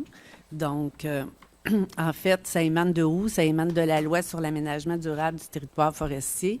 En fait, l'article 1 de la loi précise que le régime forestier vise, entre autres, à partager les responsabilités entre l'État, les organismes régionaux, les communautés autochtones et les utilisateurs du territoire forestier. Donc, à partir de là, le programme d'aménagement durable des forêts répond très bien à ces objectifs-là prévus à la loi. Et il permet aussi au ministère des Forêts, de la Faune et des Parcs, on sait que c'est le ministère qui gère en fait les terres publiques, de déléguer certaines de ses responsabilités en matière d'aménagement durable à des MRC dans une même région administrative. Dans le cas de la région administrative de la Mauricie, donc, c'est la Ville de La Tuque qui a la responsabilité d'assurer l'administration du programme et la gestion de l'entente. La Ville a été désignée parmi les autres MRC de la région administrative. Alors, on sait que la MRC Masquinongé, la MRC Mekinac, Deschenaux, Shawinigan et Trois-Rivières. Donc, la Ville, c'est un petit peu... le fait que 80 des territoires publics, des terres publiques se retrouvent dans la Ville de La Tuque, c'est un petit peu normal que ce soit la Ville qui assure la gestion de ce programme-là. Donc, auparavant, je pourrais faire un historique, auparavant, il y avait la CRE qui a été abolie, qui faisait la gestion de ce programme-là. Et depuis, ça a été repris d'abord par la CDD, qui était une corporation de la Ville de La Tuque. Et aujourd'hui, c'est vraiment la Ville de La Tuque qui assure le suivi de la gestion de ce programme-là. Donc, grosso modo, c'est quoi les objectifs spécifiques du programme? Donc, il faut rappeler d'abord que c'est le ministère Faune, Forêt et Parcs qui est responsable de l'aménagement durable des forêts et du domaine de l'État et de leur gestion, notamment la planification forestière. Donc, ça, il ne faut pas perdre ça de vue. C'est toujours le ministère qui est responsable de la planification. Cette planification, par contre, se réalise dans un cadre de processus de concertation régionale et locale. Les plans d'aménagement forestier qu'on appelle sont élaborés en collaboration avec les tables locales de gestion intégrée des ressources et du territoire. Donc, ça, c'est une table qui rassemble un paquet de personnes de différents secteurs d'activité. Et la planification se fait ensemble, si on veut, où les préoccupations et les intérêts sont pris en compte. Concrètement, le PADF, c'est quoi? C'est d'abord de coordonner le fonctionnement des tables locales de gestion intégrée des ressources du territoire, d'écrire et documenter les différents enjeux régionaux et locaux liés aux préoccupations des tables, de façon à appuyer les décisions et les orientations reliées à la planification forestière sur le territoire. C'est de mener aussi les consultations publiques à l'égard des plans d'aménagement forestier intégré, PAFI qu'on appelle. Donc ça, c'est vraiment la planification forestière qui est faite sur les terres publiques et qui va en consultation publique à chaque année. Habituellement, les consultations publiques, nous, le mandat qu'on a, la Ville, c'est de publier ça dans les médias, de les annoncer soit par les infolettes ou notre site web pour dire aux gens, c'est le temps de porter vos commentaires et il y a un site sur lequel le ministère reçoit les commentaires de tous les utilisateurs de la forêt. Donc ça, il y a une période donnée dans l'année, c'est la Ville qui s'assure que c'est bien fait et pour que ça rejoigne le plus d'utilisateurs de la forêt le plus possible. Concrètement, également, le PADF, c'est quoi? C'est de permettre la réalisation d'interventions ciblées. Interventions ciblées, on parle de projets. De projets pour maintenir et améliorer le réseau routier, le réseau de chemins, multi-usage sécuritaire pour les différents utilisateurs du territoire public. Donc, ça, c'est vraiment des projets en voirie forestière généralement. Il y a aussi des travaux d'aménagement forestier qui peuvent se faire sur les terrains privés appartenant aux propriétaires forestiers qui sont reconnus par la loi et soutenir des projets éducatifs en foresterie. Donc, pour l'année 1er avril 2018 au 31 mars 2019. Donc, c'était une enveloppe régionale de 675 000 $. Il y a eu 18 projets en voirie forestière qui ont été déposés et un projet de mise en valeur de la ressource pour un budget total de 407 408. Une somme allouée au fonctionnement de la table de gestion intégrée des ressources du territoire et au projet d'acquisition de connaissances pour un budget de 253 281 $. Donc, ça, c'est le portrait, dans le fond, de l'année 2018-2019. Par la suite, je vous ai mis, en fait, tout le registre des projets annuels qui ont été déjà adoptés par le Conseil en résolution. Maintenant, ça, c'est le bilan final, en fait, de l'ensemble des 18 projets qui se sont réalisés sur le territoire de la région administrative de la Mauricie, donc pour un total de 407 408. En fait, ces projets-là sont déposés essentiellement par des organismes à but non lucratif. Ça peut être des aigues, des pourvoiries, des associations de villégiateurs, ça peut être des associations aussi, comme exemple l'Association de la vallée du Saint-Maurice, l'Association forestière de la vallée du Saint-Maurice, des MRC, des villes aussi. On a différentes municipalités qui ont déposé des projets. Et puis, on a aussi des projets d'acquisition de connaissances. On a 3 projets d'acquisition de connaissances pour un montant de 168 852. Donc, essentiellement, ces projets-là d'acquisition de connaissances, c'est surtout déposé par les associations régionales des gestionnaires de ZEC ou l'Association des pourvoyeurs de la Mauricie ou, par exemple, la SAMBA, qui est la Société d'aménagement et de mise en valeur du bassin versant de la rivière Batiscan. Donc, tout ça pour un montant total de 576 260. Et on a aussi dans la colonne de droite complètement la contribution aussi du promoteur, parce que dans chacun des projets, le promoteur doit mettre au moins 25 de mise de fonds, soit en gestion de projet, en bénévolat ou en argent dans le projet. Donc, ici, on a un total de 287 874 de mise de fonds qui s'est fait par les promoteurs de projets. Donc, si je poursuis, en fait, le PADF, dans le travail qu'on a à faire, nous, pour assurer la gestion du PADF, chaque année, on a une reddition de compte, évidemment, annuelle et pour les activités aussi. Donc, pour la présente année 2019-2020, donc, on a la planification annuelle qui est déjà faite. On a aussi l'adoption des projets qui s'est fait en septembre dernier par le Conseil d'Adlo pour l'ensemble des projets. Pour l'année 2019-2020, c'est près de 20 projets qui ont été adoptés par le Conseil dans le cadre du PADF. Il y a le registre régional de projets qu'on doit aussi maintenir pour l'année en cours. On a la planification, le bilan de la planification annuelle et registre annuel des projets qu'on doit adopter. Donc, c'est ce qu'on fait ce soir pour l'année 2018-2019. Et également, on a le rapport détaillé des activités de la table qu'on doit produire. Ça, c'est tous les suivis qu'on doit faire au niveau, toutes les rencontres qui ont eu lieu, au niveau de la table, les rencontres annuelles avec le ministère, etc. Et le rapport de consultation publique aussi.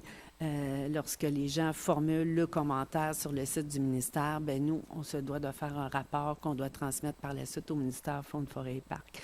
Et c'est là qu'on détermine c'est quoi les problématiques là, qui ressortent le plus sur notre territoire au niveau de toute la planification forestière.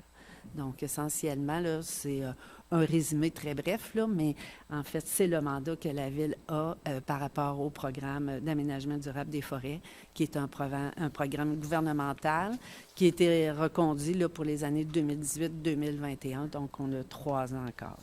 Donc, on devrait faire un nouvel appel de projet en septembre ou mars là, 2020 pour la dernière année de cette entente-là qui est de 3 ans. Donc, voilà. Je ne sais pas s'il peut y avoir des questions. Est-ce que du côté de mes collègues, vous avez des questions, des précisions? Ça va? Alors, Mme Lepage, merci. Ce que j'en comprends, c'est que ce programme-là, on ne le gère pas juste pour l'agglomération de la Tuque, mais pour le territoire de la Mauricie. Donc, on dessert d'autres MRC. On dessert également d'autres, il y a des associations, ZEC, pourvoirie. Les demandes sont présentes. On ne suffit pas avec cette enveloppe de 675 000 à tous les besoins que constitue nécessairement le milieu forestier. Et encore une fois, on vous tenait à vous faire la présentation parce que vous savez, la TUC, c'est ce qui constitue indirectement notre raison d'être, c'est qu'on a des obligations de gestion via le gouvernement pour lequel la foresterie prend énormément de place et ça se fait à partir de chez nous au niveau de l'aménagement du territoire, dont Mme Sylvie Lepage et Justin Proulx, qui est le directeur de l'aménagement, en font partie avec leurs équipes.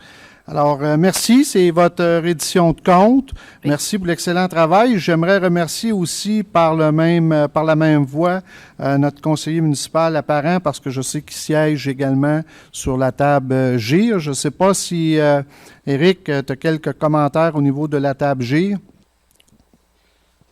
Non, pas spécialement, là, mais je ne siège plus sur la table GIR. J'ai fait un petit bout, monsieur le maire. Là.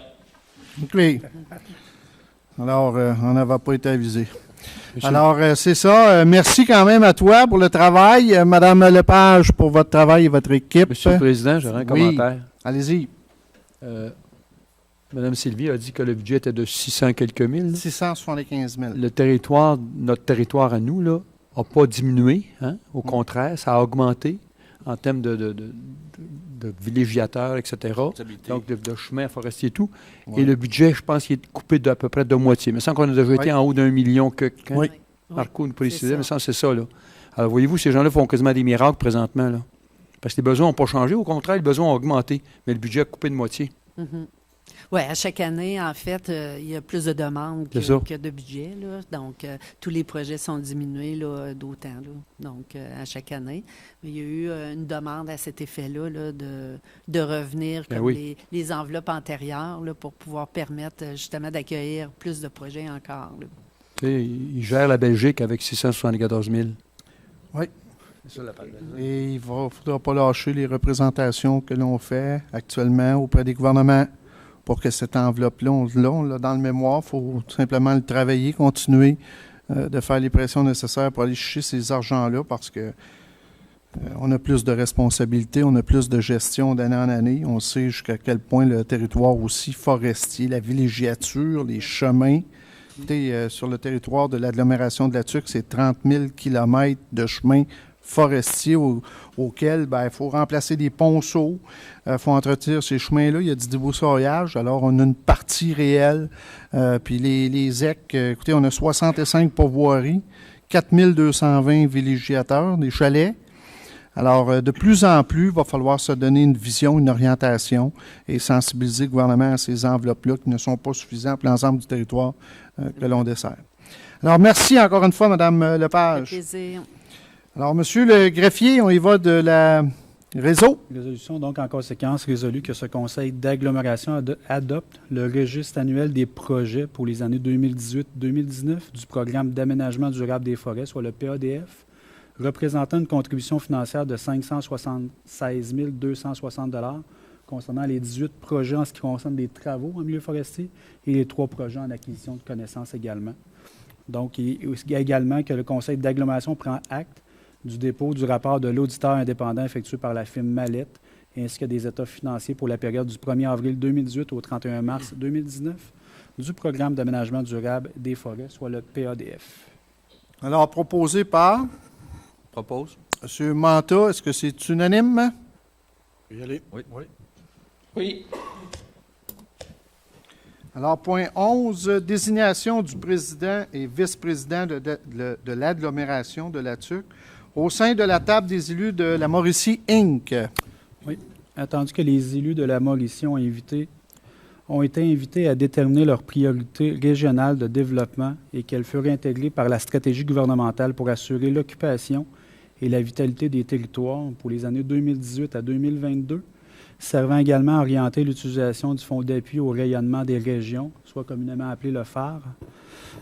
Donc, attendu que les priorités régionales 2018-2022 consistent à faire de la Mauricie une région attractive, accueillante et inclusive, d'accompagner les citoyens sur le plan socio-professionnel, d'assurer l'occupation dynamique de l'ensemble du territoire mauricien, de soutenir la vitalité de l'écosystème économique, de favoriser la qualité de vie et le bien-être de la population, ainsi de maintenir et améliorer la qualité de l'environnement.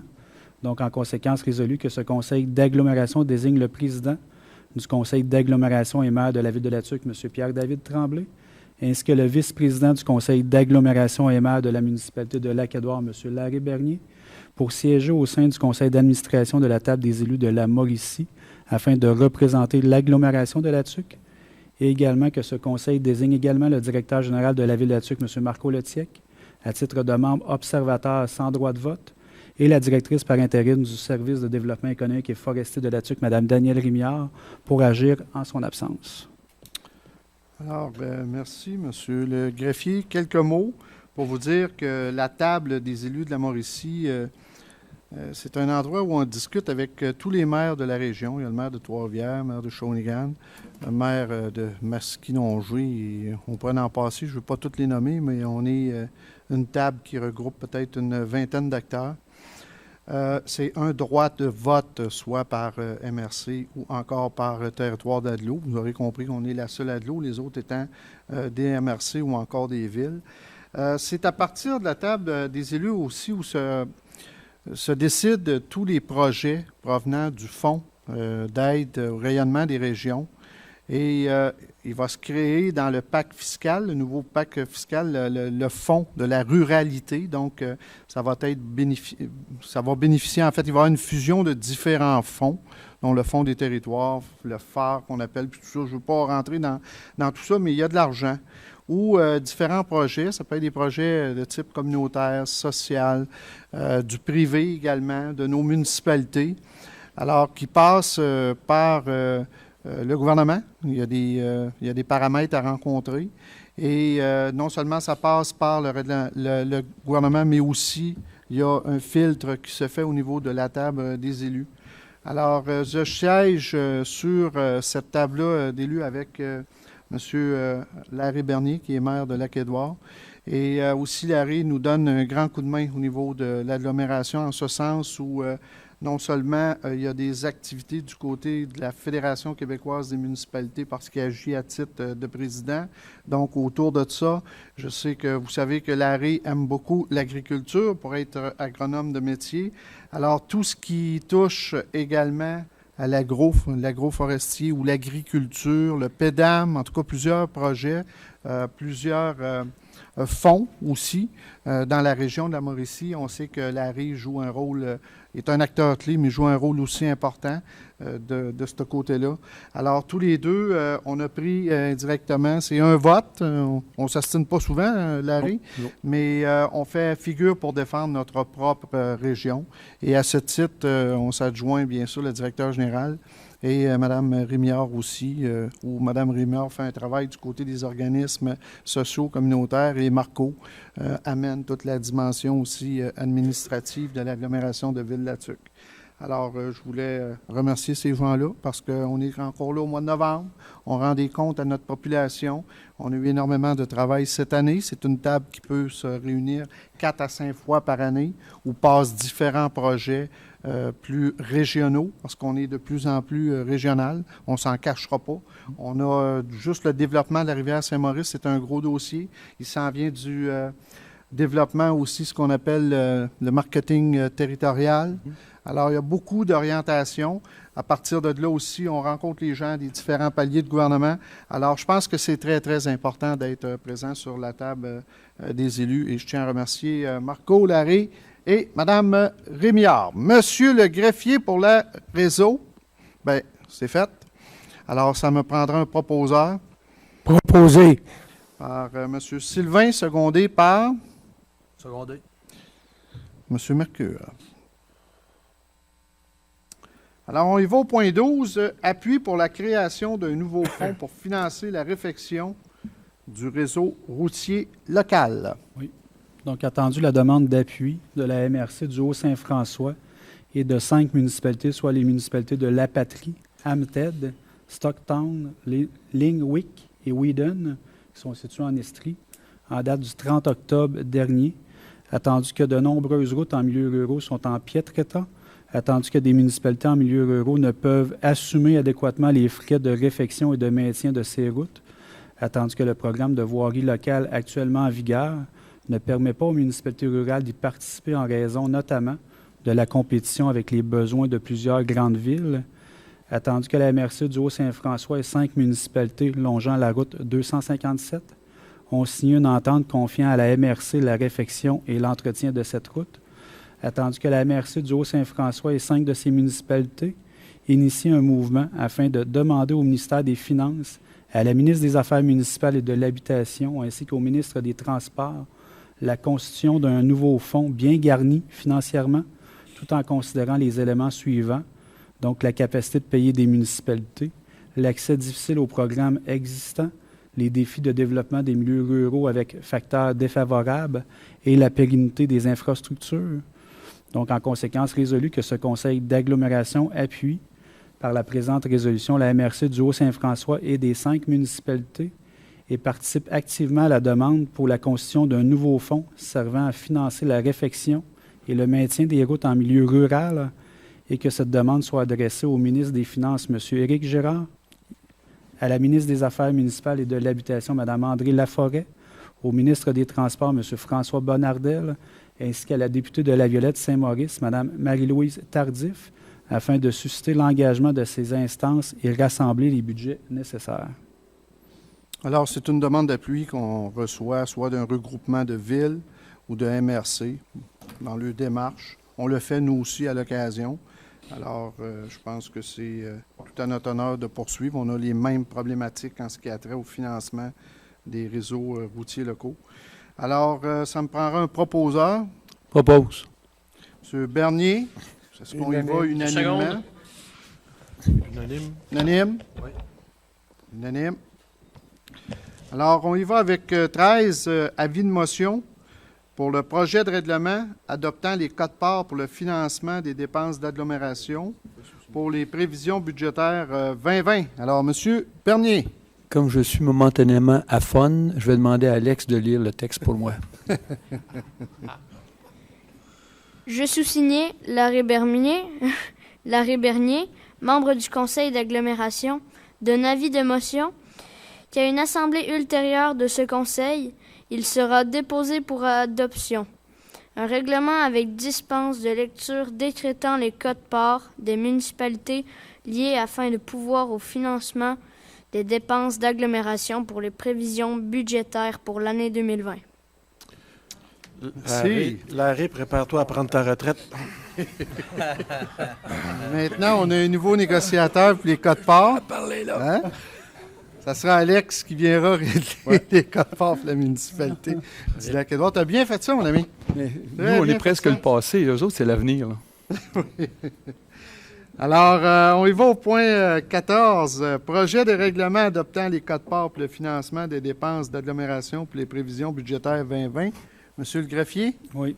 Donc, c'est l'adoption du projet de règlement, attendu qu'en vertu de la loi sur les cités et villes, prévoit que l'adoption de tout règlement doit être précédée de la présentation d'un projet de règlement lors d'une séance du Conseil, attendu que l'objet du présent projet de règlement vise essentiellement l'adoption des quotes-parts des municipalités liées pour le financement des compétences de l'agglomération de la Tuque pour les prévisions budgétaires 2020.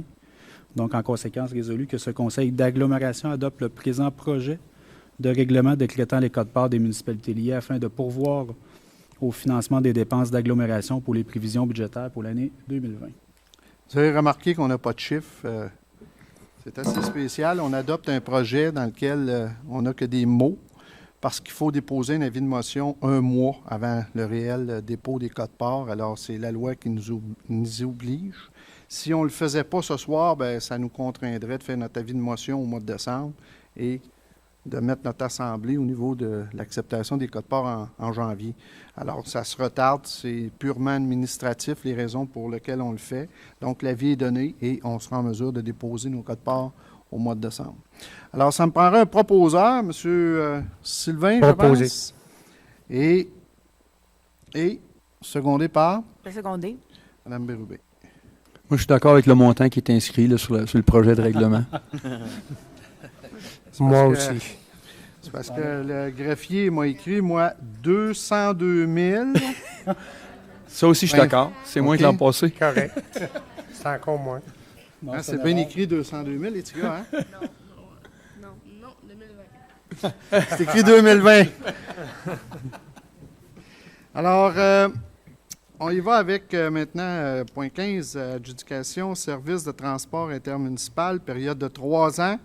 2020 à 2022. Monsieur le greffier. Attendu que l'agglomération de la Tuque organise les services de transport municipal et en établit les modalités d'application par une entente mandatant comme organisme délégué la Corporation de transport adapté et collectif du Haut-Saint-Maurice à assurer la gestion du service de transport pour la municipalité attendu que la municipalité est allée en appel d'offres public pour et au nom de la corporation pour le contrat de service de transport intermunicipal pour les années 2020 à 2022, attendu que les coûts liés à ce contrat sont privés à l'intérieur du budget de la Corporation de transport adapté et collectif du Haut-Saint-Maurice et n'entraîne aucun frais pour Ville-de-la-Tuque, attendu que lors de cet appel d'offres qui se terminait le 31 octobre dernier, une seule soumission a été reçue. Donc, c'est Autobus Chevrette de Latuc au montant de 368 211 $. Donc, en conséquence, résolu que ce conseil d'agglomération accorde le contrat pour le service de transport intermunicipal pour les années 2020, 2021 et 2022, soit 3 ans, à l'entreprise Autocar Chevrette Incorporée de Latuc au montant de 368 211 $ taxes exclues, conformément aux spécifications du cahier d'appel d'offres que l'adjudicataire s'engage à respecter. Merci. Juste une précision. Vous allez nous entendre parler de plus en plus de transport intermunicipal, transport adapté, collectif. En fait, c'est la loi qui nous oblige à prendre ça sous notre aile. Auparavant, c'était une organisation complètement indépendante qui le faisait. Et à l'heure actuelle, on est sous... en fait, il se crée comme une transition où l'organisme qui gère tout ça s'en vient le plus près vers l'ATUC parce que la loi nous oblige, bien sûr, à gérer le transport adapté et collectif. Et on va fonctionner un peu sous une délégation de corporation. Donc, les mêmes personnes vont demeurer à l'emploi, non pas de Ville-de-la-Tuque, mais à l'emploi, bien sûr, de cette corporation-là. Et eux vont assurer le suivi, ou la gestion, si vous aimez mieux, et le service du transport collectif et adapté. Mais c'est Ville-de-la-Tuque qui va quand même faire les demandes auprès du gouvernement. Ça va prendre la forme d'un nouveau comité, très bientôt, auquel les membres du conseil vont siéger, et un nouveau conseil d'administration. Lorsqu'on sera plus près de ces données-là, on vous partagera ces informations-là. Alors, c'est pourquoi ce soir, on est allé en appel d'offres au niveau du transport. Donc, proposé par... proposé, c'est pour spécifiquement le transport intermunicipal. Puis je pense que c'est bon de spécifier à la population qu'on est sorti plus bas dans notre soumission que les années passées. Donc, c'est bon signe, même si on avait seulement un soumissionnaire. Alors, je m'en fais le proposeur. Secondé. M. Manta. Divers, on n'a pas d'autres sujets, M. le greffier. Alors, je vais passer aux commentaires des membres pour terminer à la suite. Je vais y aller avec M. Sylvain. Je vais profiter de la plateforme encore à la TV, etc. On a adopté notre plan de sécurité civile le 12 novembre 2019, tel que prévu par une nouvelle loi là, qui nous obligeait à l'avoir avant cette date. Dans ce plan-là, on devait avoir des moyens de rejoindre les citoyens, la population. Donc, on a aussi un automate d'appel, un nouveau automate d'appel qui s'appelle Telmatic. C'est pour la municipalité de la Bostonnais, les résidents, les chalets et puis les villégiateurs. Si vous allez sur le site de www.labostonnais.ca, oui. Vous allez voir, il y a un endroit où c'est inscrit Telmatic inscription. Je vous invite à vous inscrire. C'est la même chose que Mme Landley vous a expliqué, le même système. 3 moyens de communication, téléphone, SMS et puis courriel. C'est certain que ça ne va pas bien avec les téléphones cellulaires. On ne l'a pas encore chez nous. Par contre, chez vous, avec le Wi-Fi, vous pouvez avoir les courriels, les SMS et le téléphone avec 2 voix, une voix de femme, une voix d'homme. Vous allez voir des belles voix pour ça. C'est surtout pour le plan de sécurité civile. Oui, on va s'en servir pour d'autres fonctions quand il y aura à avertir la population ou informer la population, mais ce n'est pas des textes de 20 pages. Là, c'est seulement des petites informations qui vont vous indiquer certaines, la route est fermée ici ou des réparations ou autres. Fait que je répète, je vous invite à vous inscrire. C'est en marche, c'est fonctionnel. Et puis, ça sert principalement pour la sécurité civile, mais ça va servir pour d'autres fonctions. Ça ne sera pas des produits qu'on vous vend, c'est tout relié à l'administration, à l'administration publique. Merci. Merci, Michel. M. Manta. Oui, j'aurais juste un petit commentaire, un petit rajout que je voudrais faire sur la présentation de Mme Rémillard sur les fonds de développement du territoire, parce que je suis souvent questionné par des citoyens qui veulent savoir comment ça marche. L'argent est tout dans un pot, puis c'est tout le monde qui est... C'est qu'au service de développement économique, ils ont établi 12 fonds. Donc, exemple, je prends un exemple. Exemple, la Bostonnais arrive avec un projet. La Bostonnais a leur fonds avec des argents dedans. Mme Rémillard, avec son équipe, font l'analyse du projet. Et si le projet est ciblé à la Bostonnais, bien, les argents vont être pris dans le fonds de la Bostonnais. Si c'est un projet au Lac-Édouard, les argents vont être pris dans les argents qui sont disponibles pour le Lac-Édouard. Au début de l'année, Mme Rémillard et son équipe distribuent le montant global dans les 12 fonds. Et comme les deux villes de l'Aglo, Lac-Édouard, la Bostonnais et la TUC, la troisième ville, on a chacun nos fonds. Et quand on a nos projets particuliers à nous autres, les villes, bien, l'argent est pris dans nos fonds. S'ajoute à ça d'autres fonds que Mme Rémillard et son équipe ont créés, comme exemple des fonds de relève d'affaires, les fonds des jeunes entrepreneurs, les agents ruraux. Il y a un fonds d'Aglo qui est à part aussi. Il y a un fonds pour les communautés autochtones. Fait que quand un projet se présente, Mme Rémillard et son équipe analysent le projet, ils déterminent dans quel fonds les argents vont être pris selon le projet qui est déposé. C'est une petite mise au point que je voulais faire pour que les gens comprennent bien là, comment ça fonctionnait. Merci. Merci, M. Manta. M. Mercure. C'est beau. C'est beau. Pas de commentaire. M. Martel. 2 commentaires.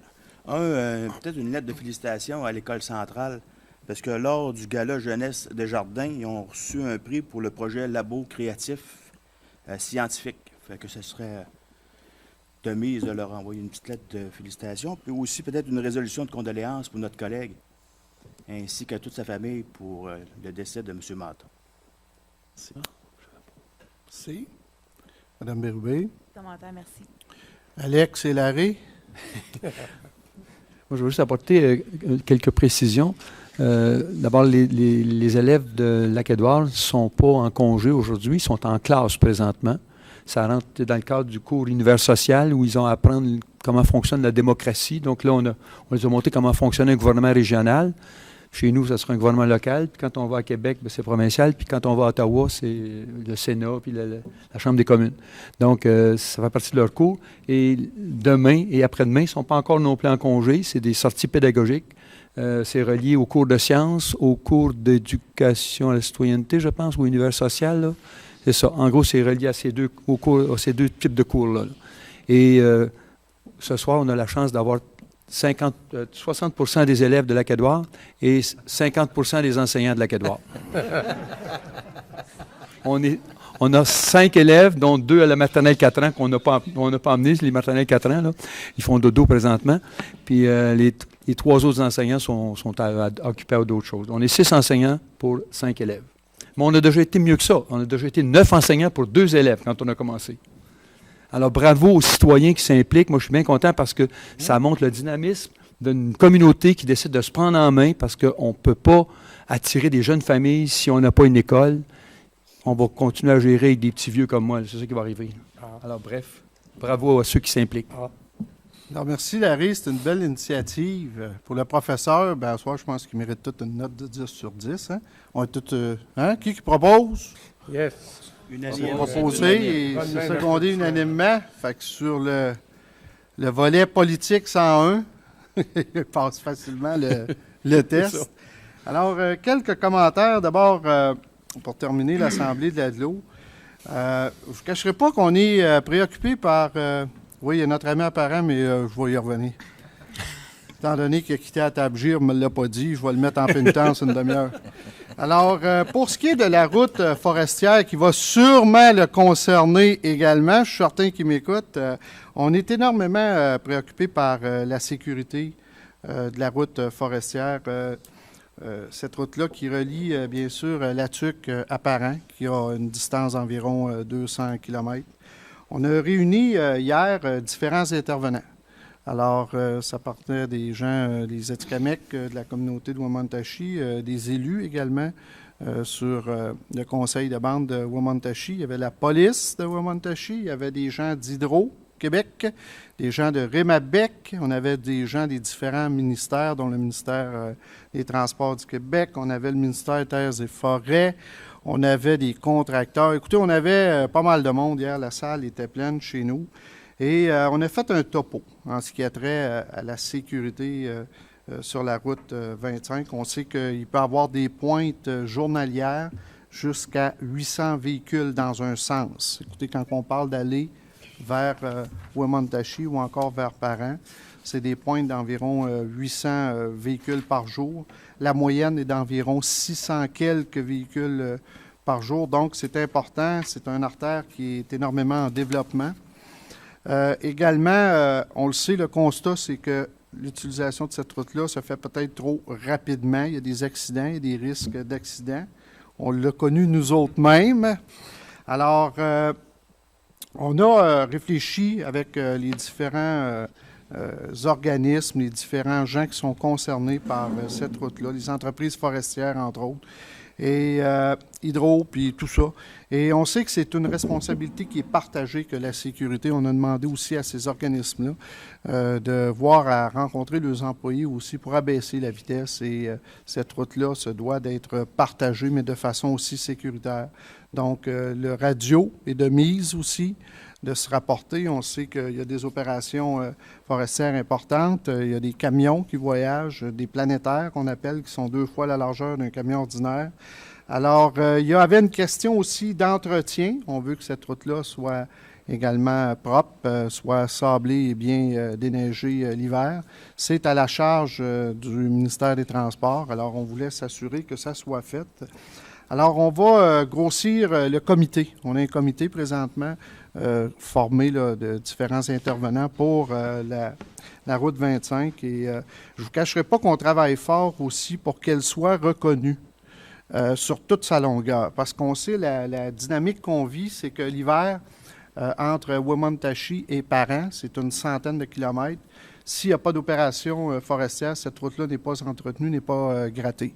Alors, imaginez si on est pris pour monter une ambulance à Parent, bien, ça peut compliquer certaines opérations. Je vois les gens de la sécurité civile, la sécurité incendie, mais également, ça ajoute aux problèmes de sécurité et de fluidité que l'on connaît. Alors, on va adresser dans les prochaines journées une correspondance au ministère du Transport de façon à ce qu'ils reconnaissent ce tronçon de route, ce 100 km-là. Ce n'est pas la première fois que c'est demandé. On va aller chercher l'appui aussi des différents organismes. On l'a eu hier de façon plus verbale, mais on va aller le chercher par écrit. J'ai demandé aussi au conseil municipal de Parent. On va produire probablement aussi une pétition pour que les 350 citoyens de Parent puissent nous appuyer aussi dans cette démarche-là. Et rendu le temps où il faut, comme on le dit, faire reconnaître ce bout-là, sans perdre également la route 10. C'est difficile pour moi de tout vous expliquer ça ce soir, là, quand on n'a pas de carte, mais déjà le ministère paie certains frais d'entretien de la route 10 parce que c'est une voie de désenclavement. Mais maintenant que la 25, qui est beaucoup plus courte, relie Parent à la TUC, ben, je pense qu'il serait préférable que le ministère fasse ses choix de ce côté-là. Alors, on ne veut pas perdre les subventions qu'on a pour l'entretien de la route 10 parce qu'on a on a à desservir également plus de 800 villégiateurs à partir de la route 10. Sur la route 25, c'est tout près de 400. Alors, on a énormément de gens à satisfaire de ce côté-là, mais vous savez, avec des pointes de plus de 600 véhicules par jour, je pense que le ministère va réaliser que cette route-là devient un tronçon important pour le développement aussi économique de Ville-de-la-Tuque, parce qu'à l'heure actuelle, les gens sont portés à aller vers Mont-Laurier. Alors, nous, ce qu'on aimerait, c'est que les gens s'approvisionnent et également puissent utiliser les services que l'on offre à la TUC. Alors, je voulais vous donner 2 mots sur la route 25. Également, je continue mes soirées d'information, mes ateliers avec les citoyens. C'est des soirées d'échange. Demain, je vais être à l'aérogare Gaston Hamel, dans le quartier de l'aéroport. Alors, ça sera notre 2e soirée d'information. On en a eu une première le 6 novembre. des gens. Beaucoup de gens se sont présentés. Ça a été une belle soirée. Alors, je remercie les gens qui se sont déplacés, mais j'aimerais aussi demain qu'il y en ait des gens. C'est toute la population qui est invitée. Ce n'est pas parce qu'on y va par secteur, c'est pour éviter des déplacements. Donc, demain, je le répète, là, si vous voulez connaître notre vision du développement, parce que je me teste avec vous aussi, qu'est-ce qu'on fait pour améliorer la gouvernance, les décisions qu'on prend pour maintenir un taux de taxation le plus bas possible, favoriser la rétention, comment on arrive à baisser la dette, qu'est-ce qu'on fait aussi pour améliorer les services aux citoyens. Alors, je pense que c'est l'occasion d'avoir l'heure juste et de partager. Ça se fasse de façon interactive. Il y a eu des questions. Alors, toute mon équipe se joint également à moi. Il y a des conseillers et également, il y a l'équipe administrative qui sont nombreux. Fait que si on a des questions, on est tous capables d'y répondre. Et donc, demain soir, à 19h, et il y en aura une troisième aussi qui se fera le 27 novembre au club de golf et de curling. Et pour l'occasion, peut-être qu'on enregistrera, on est à regarder la possibilité d'enregistrer également cette soirée-là de façon à ce que tout le monde puisse en profiter sur les différents médias. Un remerciement aussi spécial au Festival de chasse, aux organisateurs, M. Jean-Claude Germain et son vice-président, M. Philippe Sergerie. J'avais pris l'engagement de le dire publiquement que leur mission a été accomplie. Ça a été vraiment une belle semaine. Je voudrais remercier également l'ensemble des bénévoles parce qu'on sait que ces organisations-là se font également avec des bénévoles et tout particulièrement les employés de Ville-la-Tuque aussi. On sait que les gens des travaux publics et de différents modules, de différentes directions ont énormément participé, ont même fait du bénévolat aussi. Alors, je lève mon chapeau aux bénévoles, aux employés de Ville-la-Tuque et en particulier aussi l'organisation de M. Germain et Sergerie. Et encore une fois, je vous dis merci. Et sur ce, ça, je pense qu'on va clore l'Assemblée. Qu'est-ce que tu en penses? Peut-être Éric. Juste avant, on permet-tu une période de questions? On va permettre à notre gars apparent de dire quelques mots? Oui? OK. Monsieur de Parent, on vous écoute. Oui, merci, Monsieur le maire. C'est juste pour...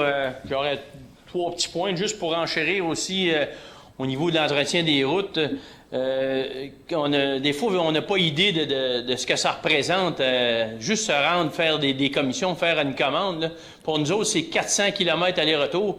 Fait qu'on trouve ça vraiment important que quand on a un chemin, qu'il soit bien entretenu. Parce que le vendredi où vous avez eu votre accident, j'étais sur cette route-là, moi aussi. C'était vraiment une vraie patinoire. Ça, c'était... j'ai dit à ma conjointe que j'ai dit aujourd'hui, là, il va se passer quelque chose, c'est sûr et certain. Fait que c'est important d'avoir des chemins. Puis quand ces chemins-là ont des contrats, mais c'est important de faire respecter ces contrats-là pour que ça soit carrossable.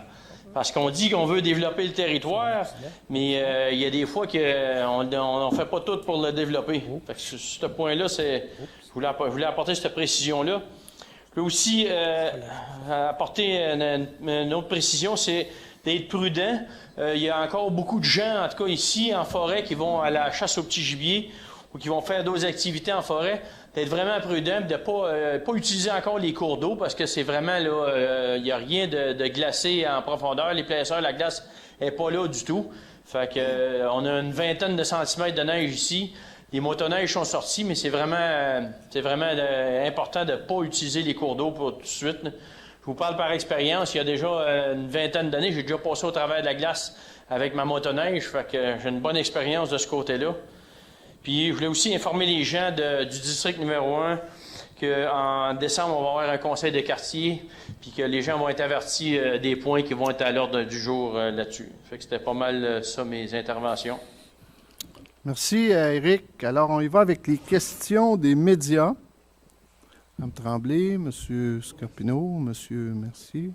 Alors, question maintenant du public. Jacques Hamel. Ma question a trait à l'item numéro 6. D'abord, je dois dire merci à Mme Gervais d'avoir enrichi mon vocabulaire. Des dépenses basculées, je ne connaissais pas ça.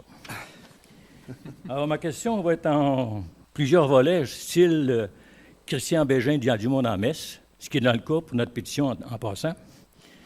Alors, quelle est la nature, le montant, le pourquoi Et les exercices, d'où proviennent les fameuses dépenses basculées? Ça va. Je vais laisser mes gens... je ne sais pas si Christine, tu peux répondre à la question. Juste à t'approcher du micro parce que les gens veulent entendre.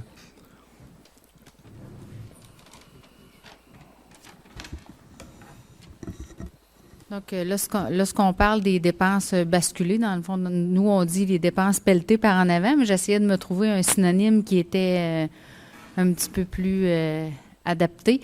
Donc, on parle, entre autres, au niveau de l'actuariat. Dans le fond, dans le régime de retraite, on a une permission, c'est au niveau de la loi, là, c'est une permission qui nous est donnée pour prendre des montants pour alléger notre régime de retraite annuellement. Et cette somme-là, dans le fond, qu'on accumule année après année, qu'on peut emprunter, doit être remboursée. Normalement, on dit sur la DEMERCA, donc c'est sur la moyenne annuelle, la moyenne des âges de nos employés qui sont actifs au niveau du régime de retraite. Donc, c'est ce qui avait été fait pendant plusieurs années pour alléger le régime de retraite, pour permettre de clore le budget, parce qu'on sait qu'au niveau municipal, le budget doit être équilibré, donc il doit être à zéro. Donc, pour nous permettre de clore le budget équilibré, donc on utilisait ces sommes-là qui nous étaient permis. L'information nous provient des actuaires. Donc, c'est ce montant-là qui avait été accumulé pendant plusieurs années, qui doit être remboursé, notre DEMERCA qui se terminait en 2023, si je ne me trompe pas. Donc, la totalité des sommes devait être remboursée au 31 décembre 2023. Ça répond à votre question. Merci. Est-ce qu'il y a d'autres questions du public? Ça va. Alors, on va clore l'Assemblée. Donc, Monsieur le greffier, veuillez noter, 8h24. Alors, on termine. On reprend d'environ 5 à 7 minutes avec l'Assemblée de Ville-de-la-Tuque.